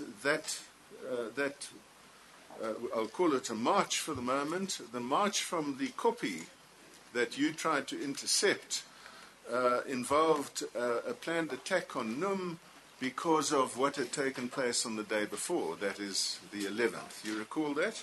Yes, sir. Now, when you went on duty, as at the morning of 12 August, were you personally aware of the incident on the 11th of August? What Yes, had sir. taken place? I was aware. I wasn't there when it happened, but I was aware of the incident that took place. Yes. And in what circumstances were you made aware of that? Like I've explained earlier, I was busy with patrols at Korea mine when Mr. Dirk Botha called us on the radio and said that shots had been fired at the Wonderkop area and we needed to proceed to that area. Yes. But that's clear. Thank you, Mr. Lowe. But really what I'm after is whether there was any formal discussion or briefing session at which the implications of that event were taken up on the 12th of August in relation to what you should expect on that day. Did anything of that sort take place? Yes, we had a briefing session in front of the Wonderkop offices, just out the Wonderkop hostel area, just on the outside of the general offices, by Mr. Miles that evening. And he explained to us what had aspired in the morning, also what had happened during the day, and then also that, and also what might happen the next morning. The next morning being 12 August? That's correct, sir. Yes. And was there any discussion about the possibility that there might be another move by strikers on the NUM office on the 12th of August? That's correct, sir. The possibility of retaliation by the members on the copy to the NUM officers were discussed. So that was discussed, if I'm following you correctly, at a session on the 11th of August? The Saturday, that's correct, yes. Sir. And was any planning put in place in respect of what should be done if indeed there was what you call a retaliation? There was no formal planning put into place as to what role and function each member would play the next day. It was merely a discussion form of meeting that took place on the Saturday evening. Did that meeting involve Mr. Sinclair or Mr. Blow or any other senior person from mining operations security? Not that I can recall, no, sir. You see, the impression that I get from your evidence, Mr. Lowe, is that you and Mr. Forster were patrolling in your vehicle, your Hilux, on the Sunday morning when you get a radio message that there's a group of people leaving the Koppie in the direction of Wonderkop, correct? That's correct, sir. And you react to that, the two of you, on your own? That's correct, sir. But there was, at that stage, no concerted plan in respect of how to deal with that event if it actually took place? No, sir. It's not planned per se, but the only mention was made by Mr. P.W. Botha in the morning that we must try and hinder these guys from crossing the tar road, which is on the western side of the island that we were attacked on, and that was the only formal type of instruction message given through to us. Right. Well, let me try and put a description to that for your comment. That sounds more to me like a general statement of a general objective than it sounds like a plan as to how security resources were to be deployed if necessary. Do you follow me? I follow. And the general objective, I think you've described, was to try to prevent people from getting into the Wonderkop hostel area, because once that took place, it would become very difficult from a security point of view to manage the position. That's correct, sir. But Mr. Botha, neither Mr. Botha nor anybody else had anything concrete to say about who would attend and with what resources and in what numbers in order to deal with the situation. No, sir. So you and Mr. Forster actually found yourselves on your own trying to contain a very large, aggressive group, and as you've described to us, that was a hopeless attempt, and you nearly lost your lives, the two of you. That's the truth, sir. Sorry to interrupt. You did tell us yesterday, but I've forgotten the answer. This group of people you described was, I think you said there were really two groups. There was one group at the front, a smaller group, and then there was a bigger group slightly behind. Did I understand correctly? That's correct, Mr. Commissioner. The group at the front, how big approximately? How many? If you can estimate or possibly. If I would estimate, I would say approximately 50 to 70 members, Yeah, to toilets, Mr. Commissioner. And the group behind? More than 1,000. More than 1,000. So you were having to deal with over 1,000 people?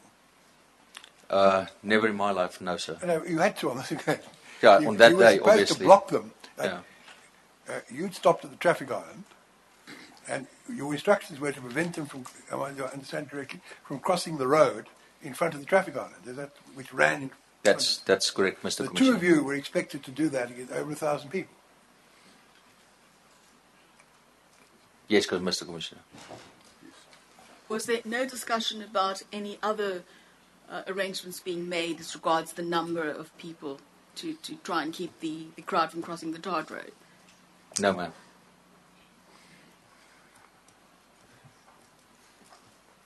Mr. Lowe, what I want to turn to, and still with the overall purpose of seeking to increase our state of understanding and knowledge about how the Lonman security operation was to take place and how it did to take place. And that subject is one of radio communication. Now, let me immediately remark the Commissioner Hemraj has mentioned the occurrence book. Just for cross-reference, Chair, it's Exhibit XX2. And again, it's not necessary to put it on screen because I just want to read to you two entries. Are you familiar, first of all, with what this occurrence book is? Yes, I am familiar with the occurrence book, sir. Who maintains this occurrence book? Who makes the entries in it? In a situation like we had, whereby we were given instruction to move over to situation red, that will be monitored and kept by our emergency ops or the small jock room, or similar to a small jock room within the E&DM department. Yes. Now, in particular, at the stage that you were making radio broadcasts, you were on your radio, and I think you said that you were calling the emergency control room, trying to get backup, and you conveyed the warning that you described, that other personnel should not try to stop this group because of the level of aggression. That's correct, sir. Would that be into the same control facility that would maintain this occurrence book? Yeah, that would go to the same control facility. Whether it was mentioned in the occurrence book, I'm not quite sure of. You see, what I just want to mention is that on the 12th of August 2012, and again, Chair, if there's any need for me to have it put up, we can, but I understand there's a bit of a technical issue. If I may just read it, and I think everyone will accept it, I'll do so properly. At 9:28 on the morning of the 12th of August, there's an entry that says, mob at the Wonderkop Kopie, move direction in Kaneng. That would correspond with what you observed. Yes, sir. You, I think, have put the time of approximately 9:35 as being when this group arrived at your vehicle. Approximately, yes. Approximately. And then there is no other entry in this occurrence book until 11:20, when there's a report from a bus driver. Nothing at all in between. No radio traffic is recorded, no entry of any security people, what they're experiencing or where they are going. I know it's difficult for you, but if you have got any comment that you can make on that, would be grateful. In particular, let me just ask you, would it surprise you if there are no entries during this entire period of the incident on 12 August? To be quite honest, Mr. Chairman, I am surprised to learn of the fact that there was almost, if I'm not mistaken, a 2-hour gap of non-entries being made. If I may elaborate a bit, and it might come back to the situations that we normally had to deal on the mine with, is the volatile nature of the crowd was never of such a nature as we experienced on the 12th. So I think there might have been some panic that arose within the guys that were supposed to translate messages, phone people, and that might be the reason for entries not being made into the occurrence book that was held by the emergency ops room at that stage. All right. Now, that is something that might be clarified in due course, but I appreciate that you're not in the first-hand position to say anything about what was happening in the room. It is, of course, important, potentially, because you had conveyed what appears, with respect to me, to be a very important warning. Definitely. Namely, do not engage with these people. It is dangerous. That's correct, sir. And why it is so important is because, acting as I do for Mrs. Fundi, it is a real consideration that had that warning been acted on properly and effectively, then Mr. Fundi and his colleagues might well not have found themselves deployed or otherwise positioned in Wonderkop with the results that we know, that Mr. Mabelani and Mr. Fundi lost their lives. Would that be exaggerating the position at all in your view? If I might answer in Afrikaans quickly,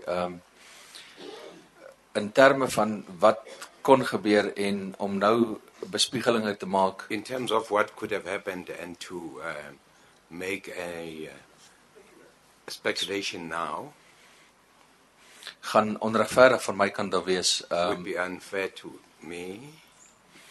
Want ek dink elkeen van ons, because I think each one of us maak op 'n sekere oomblik besluite, make certain decisions at certain times, waarvoor jy later self verantwoordelik voor moet doen, whereby one has to eventually take responsibility for. Met dit bygesê, kan ek nie sê dat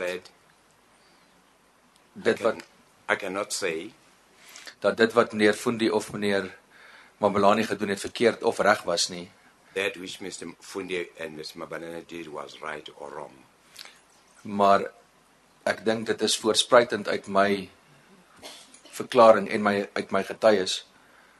But from my evidence and from my statements, dat ons die beskerming van Lonmin personeel, that pertaining to the protection of Lonmin personnel en eiendom and property, hoog op die hart dra en dit vir ons belangrik is. We had it high in our hearts and that was important. En dat ek 10-1 dieselfde sou opgetree het. And that I would, under the circumstances, also would have done the same. Yes. Mr. Lowe, thank you. That's an entirely appropriate attitude on your part. But let me ask if you can assist us with how we might make further inquiries in order to establish exactly what happened to the warning that you gave. Yes, Mr. Chairman.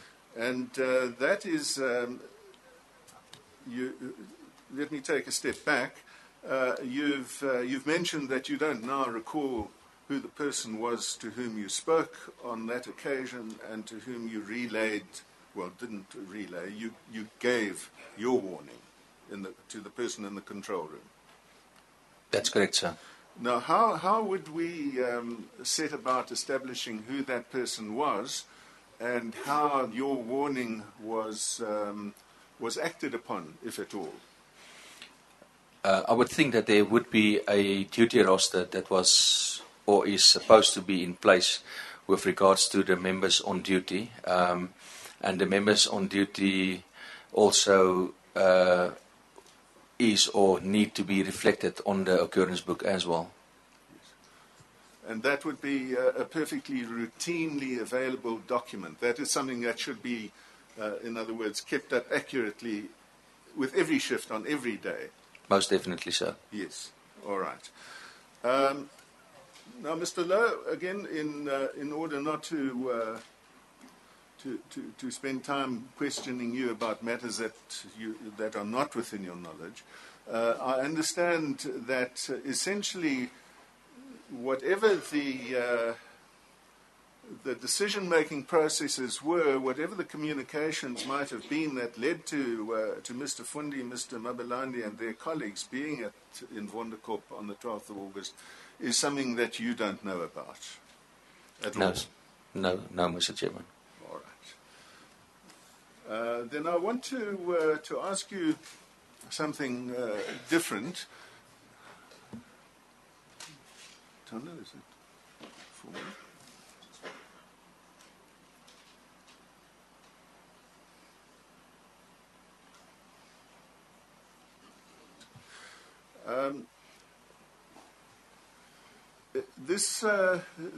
These questions go to a different aspect of the events, but related, and they concern again the question of the coordination of information, how security matters are arranged, particularly in a circumstance where there have been very serious events, and to see what you can assist us with in that regard.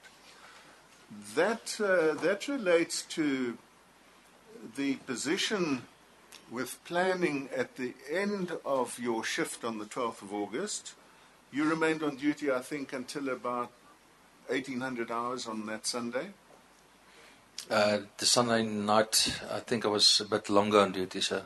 All right. Well, I understand that. What I'm after, to get to the point immediately, is to know what particular arrangements were made, again, if any, in relation to proper security of workplaces and in and around the Lonmin mining environment. You with me? Yes, sir. And I'll tell you immediately what I particularly am concerned with is the event at the K4 shaft in the course of the night at about 9 o'clock that evening that you doubtless have heard about, where Mr. Mabebe lost his life. Yes, sir. Now, can you tell us whether in the course of any discussions or debriefing sessions as you were approaching the end of your day shift on that Sunday, were there discussions about how security arrangements were to be put in place to secure workplaces and, of course, the persons who might go to those places in order to render work? So, if such discussions took place, I was not part of that, as my direct line manager is Mr. Miles, and I personally haven't had any such discussions with Mr. Miles on that given day, no. That again would primarily be a matter for Mr. Sinclair's division. That's correct, Mr. Yes. Chairman. All right, then we'll direct our questions along that route. There's another topic that you might be able to assist us on, and that is the role of Protea coin in relation to Lonmin security. There is mention of a Protea coin Mamba, which is, as I understand it, an armored personnel carrier being used at some stage of the events on Sunday morning of the 12th. That's correct, Mr. Chairman. That was, of course, as I follow the evidence thus far, after the event, after Mr. Mabelani and Mr. Fundi had unfortunately lost their lives. Yes, Mr. Chairman. Now, generally speaking, what is the role of Protea coin at Lonmin in a circumstance such as the one we're investigating here, namely where there are quite acute operational requirements. There's an extreme situation on hand. Is there any standing relationship between the two that you're aware of? No, sir. Do you mean that you're not aware, or there isn't an arrangement? I mean, I'm not aware, sir. Right. So you're not familiar at all yourself with what Protea Coin are ordinarily expected to do, or what they might be expected to do in a situation of some crisis? No, sir, that will be a discussion with Mr. Sinclair, Mr. Blow, and obviously the company, Protea Coin. Yes.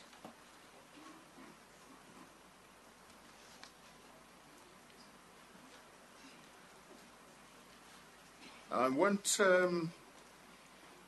perhaps finally, Mr. Lowe, just to take up one remark of yours and to see where that takes us. You had said in relation to the evidence you gave about your warning, the one that you conveyed on the radio, do not engage with these strikers. It is too dangerous. Correct? Yes, sir. And you then went on to describe your understanding of the function generally of Lonmin security in that situation, which is to do whatever it can to delay matters or to deter people, but really in the expectation that the South African Police Service would be called and would arrive and would deal with that sort of situation. Have I followed you correctly? Yes, sir. And are you able to give us any insight into whether anything effective as far as what was taking place on the ground at the time had been done in relation to securing an effective SAPS presence? To be quite honest, from my personal point of view, I cannot elaborate on that, as that's not my area of responsibility, sir. Thank you.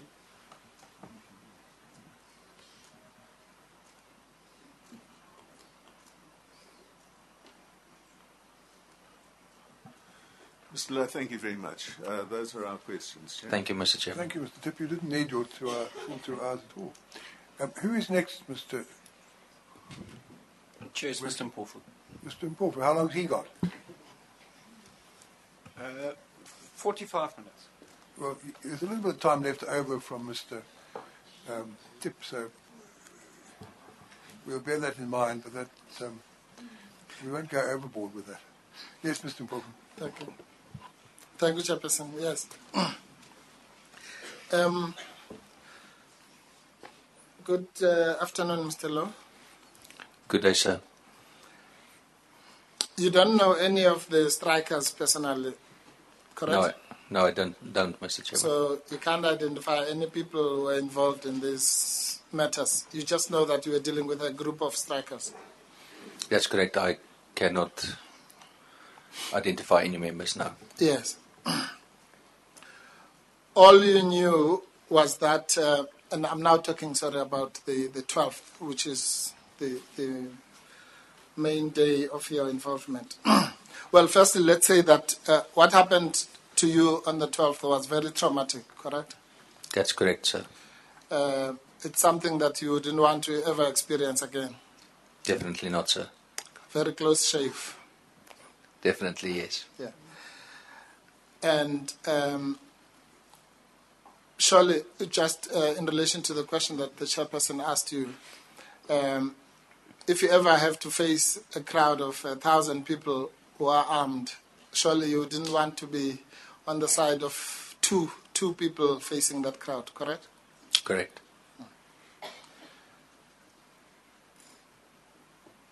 And all you knew at that stage was that the motive of this crowd was revenge for the events of the 11th. That's correct, sir.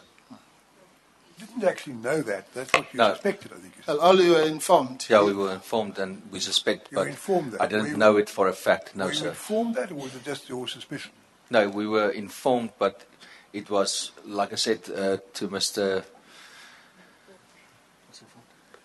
Mr. Tip, I think. Mr. Tip.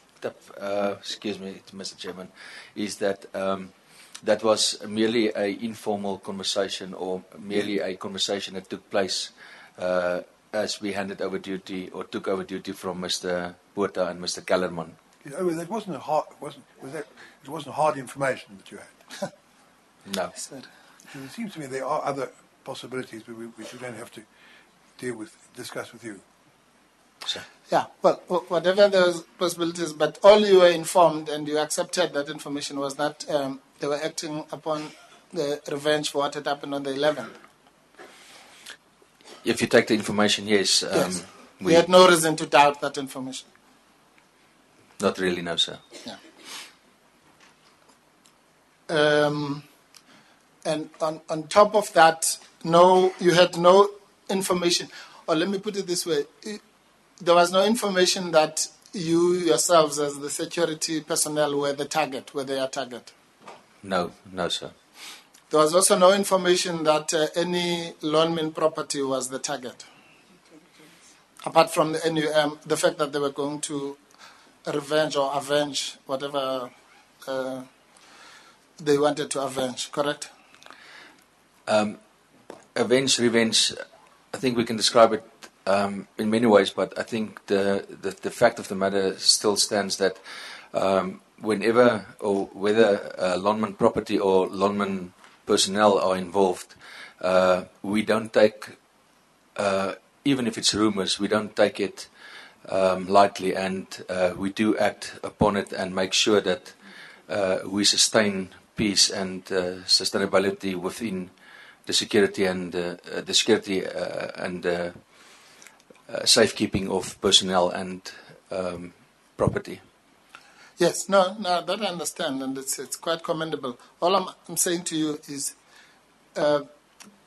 you've already answered the question that you had no information that you were the target as the security personnel. I'm now asking you, similarly, you had no information that any specific Lonmin property or personnel were the target, correct? No, you're correct, sir. Thank you. So really, apart from just generally keeping peace, which obviously you have to do, the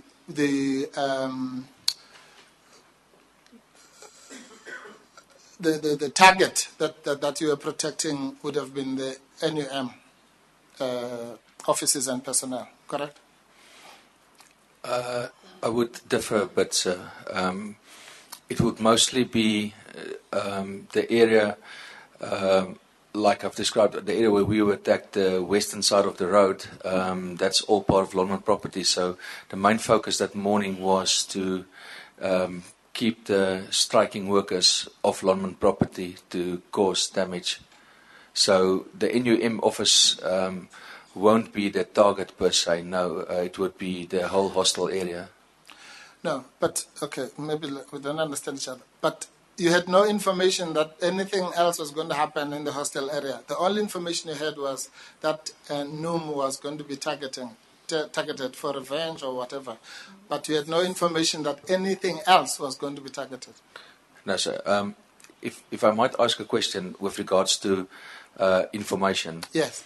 Whether this information is hearsay or it came through, if I can call it, via the grapevine, which was carried over from one person to another without any formal letters or emails or SMSs being sent out. Do you think I can still refer to that as information? Yeah. No, I don't mean, no, you can. I really don't mean to be steadfast about the quality of the information. Okay, all I'm 100%. saying to you, is to the best of your knowledge, whether it was from rumor or whatever, the intention of the strikers was to attack for revenge or whatever, the NUM. From my knowledge, yes, sir. Yes, thank you. And nothing, you had no other similar information about any other target? No, sir. Thank you.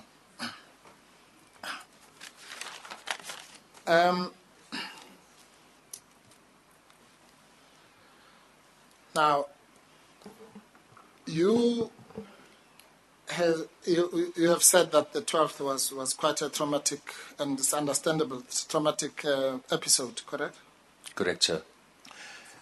And again, without looking into the quality of the information, but you've also said that what you observed on the 12th was something, the kind of aggression and what you have described was something that you had never seen before in your career. That's correct, Mr. Chairman. And you had never, it was certainly not what it was not what was either observed or described to you in relation to the 10th or the 11th, correct? That's correct. Yes. And I'm asking you this because there is some, let's call it evidence. Yeah. It comes from someone who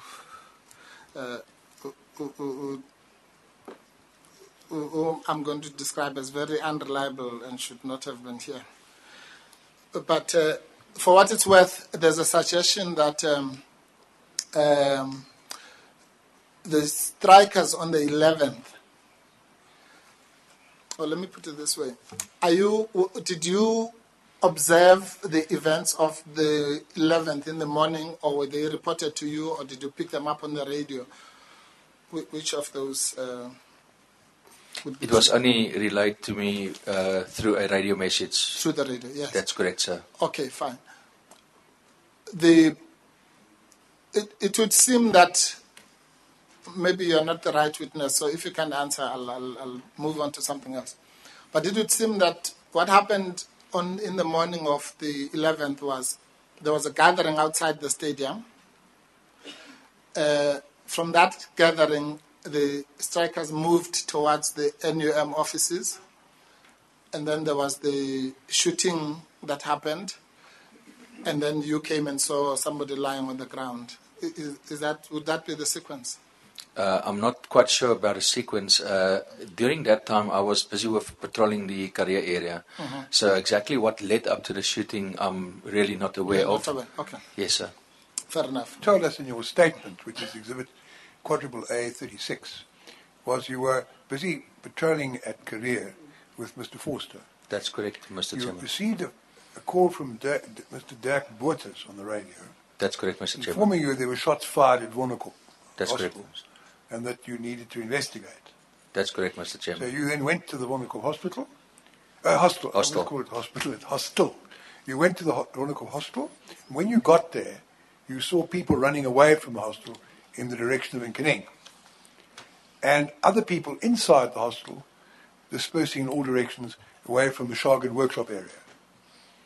And you then checked the northern perimeter of the hostel area and to see if there's a possibility of a group entering the hostel area from the northern side. And while you were doing that, you saw people walking around, and you saw three people. Two were standing, one was sitting, and he was in obvious discomfort. And that's the incident you described to us of the injured miner. And you called the ambulance, I think. And that's correct. To the hospital. That's the story. That's correct, Mr. Chairman. All right. Okay, moving on.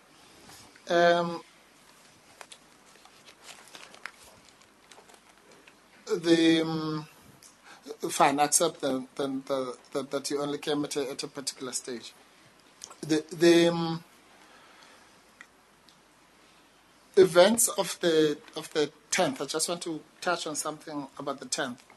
Your information, again, whether it came directly or from your own observation, was that on the 10th there was a group of NUM people.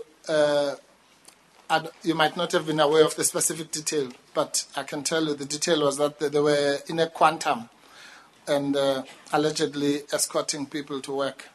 You were aware of that? I'm not aware of that, and I have no knowledge about that, sir. Okay, but you just know that there was a group of NUM people, quote unquote, escorting people to work. Yeah, that was per foot, but the quantum is the first word I'm hearing now in the commission. No, fair enough. And you knew that this group was armed with dangerous weapons? That was not on the 10th, if I might correct you, Mr. Chairman. That was on the Saturday morning, the 11th. Yeah, okay. I mean it, broadly. The early hours of the early hours of the 11th, Saturday, yeah. While it was still dark. That's correct, sir. Yeah. Okay. And anyway, the thrust of my question was that you were aware that this group was armed with dangerous weapons. That's correct, Mr. Chairman. Yes.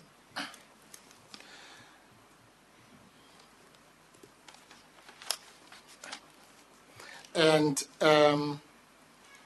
when you observed people running away after the shootout, correct? Or the shooting, sorry. Is that correct? That's correct, sir. Yeah. And you also observed one of the victims, at least one of the people lying down. That's correct, sir. And none of those people were armed with dangerous weapons? Not that I saw, no, sir. Yes. And in fact, the person that you did see, that I call the victim, had been shot at the back. That's correct, sir.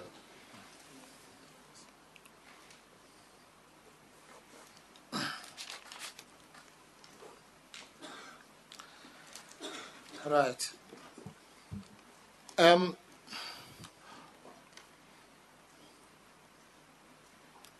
Okay.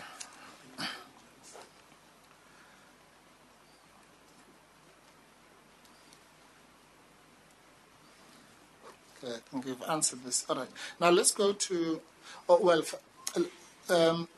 Why in your statement did you not mention anything about the 16th of August?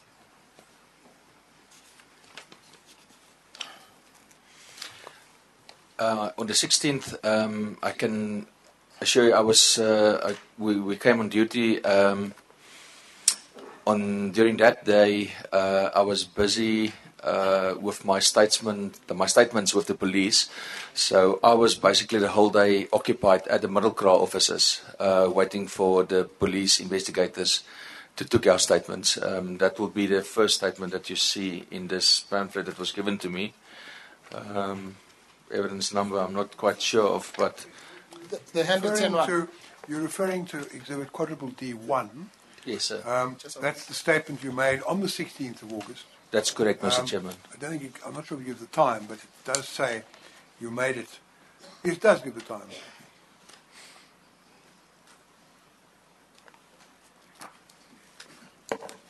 You 10 to 10 that morning, sir. That's right. Yeah. No. Lonman office. Is that the Lonman office at Middlecrow? That will be the E&DM offices. That's at Middlecrow. No, not at Middlecrow. Yeah, at Middlecrow. That's correct, Mr. Chairman. Excuse me. Okay, fine. I understand that. I'm saying the statement that you made for whatever reason was made on the 25th of October 2012, correct? That's correct, yeah. And that's AAA 36. I'm saying, why in that statement did you not say anything about the 16th of August? Because on the 16th of August, I was basically busy with normal patrols. I was at the Middlecrow office, then went back to the SIU, Security Intervention Unit offices, and from there I went for patrols to the Eastern Platinum Mine. I was only informed of the shooting or when the police went into the copy area, and I think some of the vehicle tracking evidence will show that when the police went into the copy area, I was still at Easton's, and I proceeded from Easton's to the BMR vicinity. Yeah. Did you hear? I wasn't. I'm trying to explain, Mr. I want to ask a question, but finish your explanation first. Because we weren't involved on anything with the 16th. Our statement, or my statement, was only taken up to the 15th.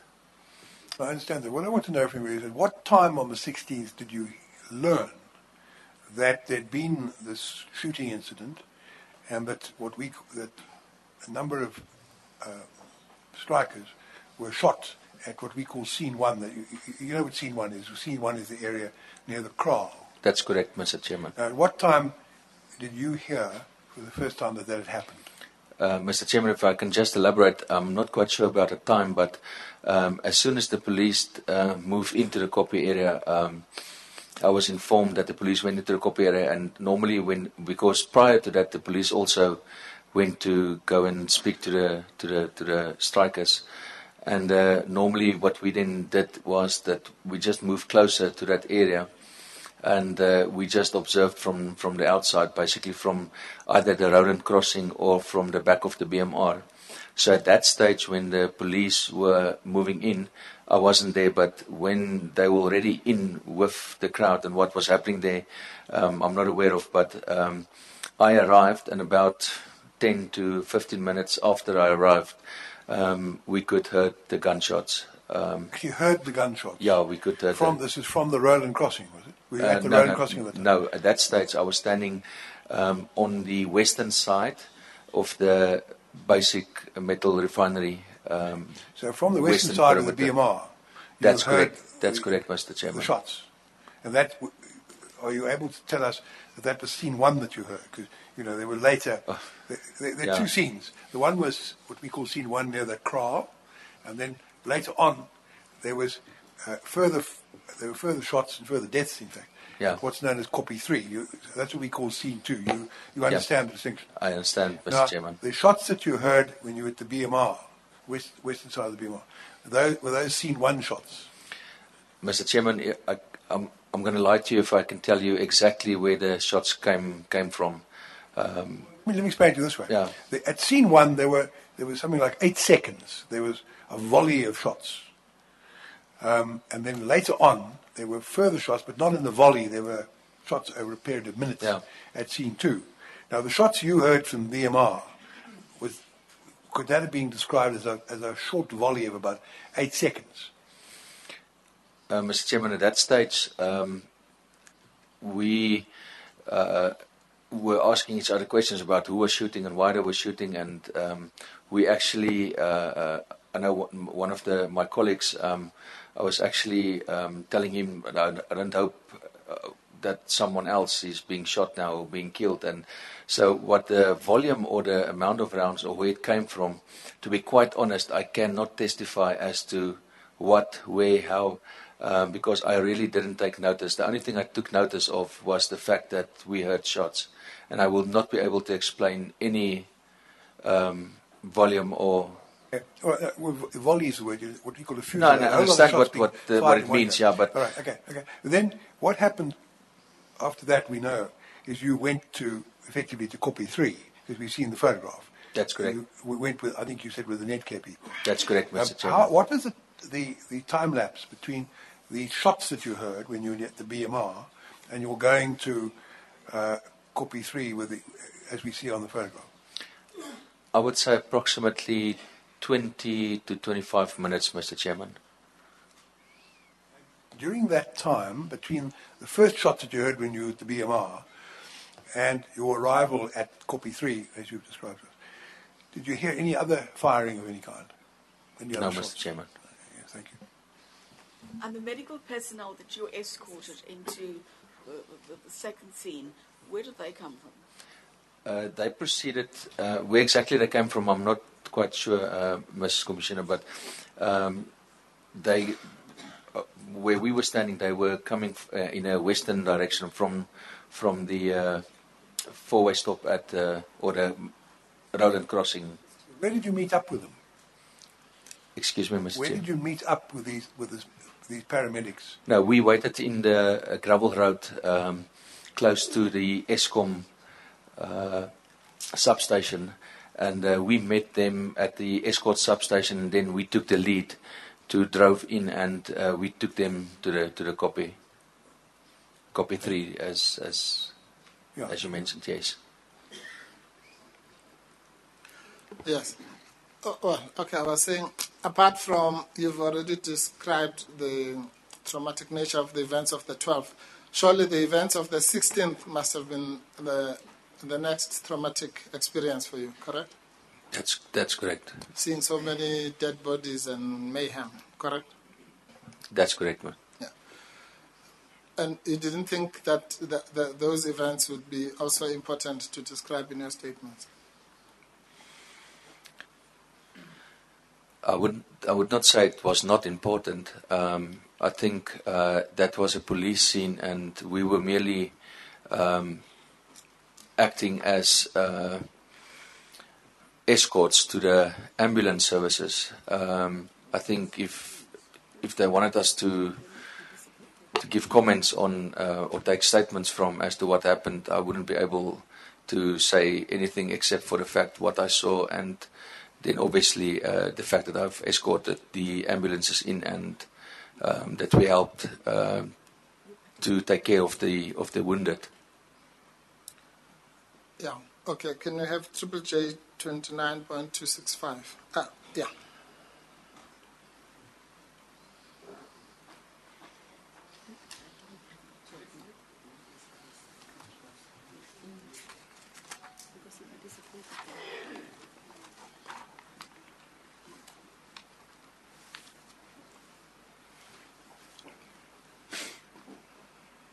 Okay, well, that's the middle of the killing zone or war zone, which was scene 2. And that is you standing there holding a handgun, or rather a shotgun, correct? That's correct, Mr. Chairman. And a cigarette. That's correct, Mr. Chairman. Yeah. And you are not looking after any medical personnel now? Mr. Chairman, just to give you clarification on this exact photo, I wouldn't describe that as the middle of the crime scene. That would be more the south entrance to the crime scene. And at that stage, Mr. Miles instructed me to go, and because it was getting dark at that stage, instructed me to go and organize for some additional lighting to be brought to this area to assist with the medical personnel, or to assist the medical personnel to be able to work better. Picture where you can see some medical personnel on the right-hand side, at least one person, I think probably two, on the right-hand side bending down, presumably attending to somebody on the right-hand side of this photograph. Is that right?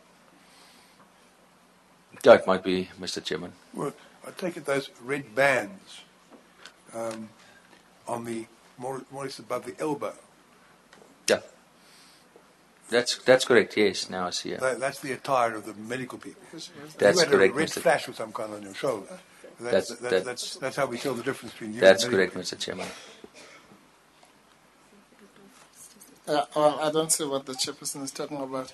But be that as it may, what you are clearly doing there is you're talking to that gentleman. You're not minding any personnel that might be visible on the photograph, correct? You're having a smoke, actually. That's correct, Mr. Chairman. Thank you. All right. There is evidence of... you've already said that you had... this SSG is something that you had... When I say you, I don't mean you personal. That you, as Lonmin Security, had in your possession, correct? I'm speaking under correction, but I think we do have SSG rounds. The amount and the whereabouts thereof, I'm not quite familiar of. Sure. No, that's fine. And you say you only use it for shooting practice, correct? Yeah, if we use it, to be quite honest, in my 6 years, and I'm currently a shooting range instructor and a range officer, in the 6 years that I've been at Lonmin, we have never used those rounds. Or myself, whenever I was in charge of the shooting range, I've never used SSGs. I've only used AAAs, and we've only used rubbers. Yes, but okay, maybe you personally, but whoever in your staff might have used it would have used it in the course of shooting practice. To your knowledge. No, I wouldn't say that, Mr. Chairman. Excuse me. I just want to clarify something. And I think I might have misspoken myself when I've tried to explain what I said. I was actually meaning there might be SSGs. Personally, I think I've only seen 1 or 2 rounds personally ever. And that was during my time in the Air Force. At the Lonman, what the ammunition and the type of ammunition currently is in the safe, I really cannot say with all honesty that there is rounds or there is not rounds. And I don't want to lie, so I'm not sure if we have or do not have. If we have, I would suggest that it might have been used or we would have used it in the shooting range. But I cannot testify to anything with regards to SSGs because I am not aware of that, and I have never used them on the shooting range as well. Now, well, if you had SSGs, they would be kept in the safe, would they? It was ammunition, as it were, ammunition kept in a safe. One safe? Yes, as ek net kan verduidelik gaan Afrikaans, wat ek eintlik probeer sê, I could explain Afrikaans. What I'm trying to say is, as ons sulke rondes het, sou ons dit seker tydens skietoefeninge gebruik het. If we had such rounds, we would only use this in shooting exercise. Ek dink ek myself seker net weerspreek toe ek in Engels begin. I possibly contradicted myself when I spoke in English. Toe ek in Engels begin getuig het, wat ek eintlik bedoel het was dat as ons SSG's het, sal dit in die kluis gestoor word. I said if we had such ammunition, this would be kept in a safe. And who's in charge of the safe in which the ammunition is kept? Dit sal meneer Kalimaals wees. So, Mr. Miles. Dis korrek, meneer. And when ammunition is taken out of the safe and issued to particular staff members, is a record kept of that? Yes, sir, and he will obviously have the record of those as well. The date of issue as well as what's been issued and to whom? Yes, sir. Because if I can just add, Mr. Chairman, to my knowledge, I have never ever in my life on Lonman received any SSG rounds. We only work with AAAs and yes, I understand what you say. With rubbers. Mr. Berger, or Mr. Van Aas, I don't know to whom I must address the request, but we would like sight, please, of the documentation which is kept at the safe in relation to the safe, dealing with the issue of ammunition, if SSGs would be included, otherwise the other ammunition that was issued over the period from, say, I think we previously spoke about a period in another context, from the 9th to, say, the 16th. Could that be done as well, please? Thank you. Mr. Yeah. I'm sorry. Mr. Lowe, I have a note that says under cross-examination by Advocate Wesley that you said SSGs were only used for shooting practice. They were under the control of Callie Miles. Now, if you misspoke, what were you referring to as being used for shooting practice and under the control of Mr. Miles? Yes, Commissioner, that's what I was trying to add, is that if there were such rounds, then obviously they would have been used on the shooting range. Now, we are different range officers using the shooting range. And from my personal experience, I have never used SSG rounds. I've only used the AAA rounds, and I've only been issued AAA rounds with rubber rounds. So that's what I'm saying. I think I've misspoken myself in terms of that regard. Because I understand you say you didn't express yourself correctly. Yes, sir. And it was because you had switched over to English to try to speed things up for us, because you were being cross-examined by Mr. Wesley and in English, and you were replying in English. But you've now corrected it to say if there were SSGs, they would be in the safe, and they'd obviously be covered by any, their issue and so forth would be covered by any register. And we've asked for the relevant registers, and the Lonman Council very properly indicated they'd cooperate and make those available to us. So, Mr. Pofu, I was proposing to take the lunch adjournment now, but if you want to ask something before we take the lunch adjournment. Yes, I just want to put something. Go ahead. Yes, thank you, Chairperson. No, I just want to put to before we take the lunch break, that this evidence you're giving now is a contradiction to what you said earlier. And I want you to think of the answer so that when we get back, you can give me an answer. And what I'm going to ask you, so if I can finish, I'll give you a chance to answer, is that your evidence, you asked a direct question about whether there is SSG, and you said yes, there is. And you even went as far as to say who keeps it, and you went even further to say under what circumstances it gets used. So if it was a hypothetical thing, yes, we have it. But if we have it, then Kalimals keeps it. If he keeps it, then we use it for shooting practice. I mean, that's clearly not what you intended to convey to Mr. Wesley, and you can think of the answer during the... You don't have to answer unless if you want to give it now. You don't have to answer now, Mr. Lowe, unless you want to. What Mr. Mpofu is extending to is the opportunity to think about your answer and give it to us when we resume. But if you want to answer now... If I might answer now, I appreciate it. Yes, Mr. Mpofu, that's exactly what I said to and Mr. Wesley.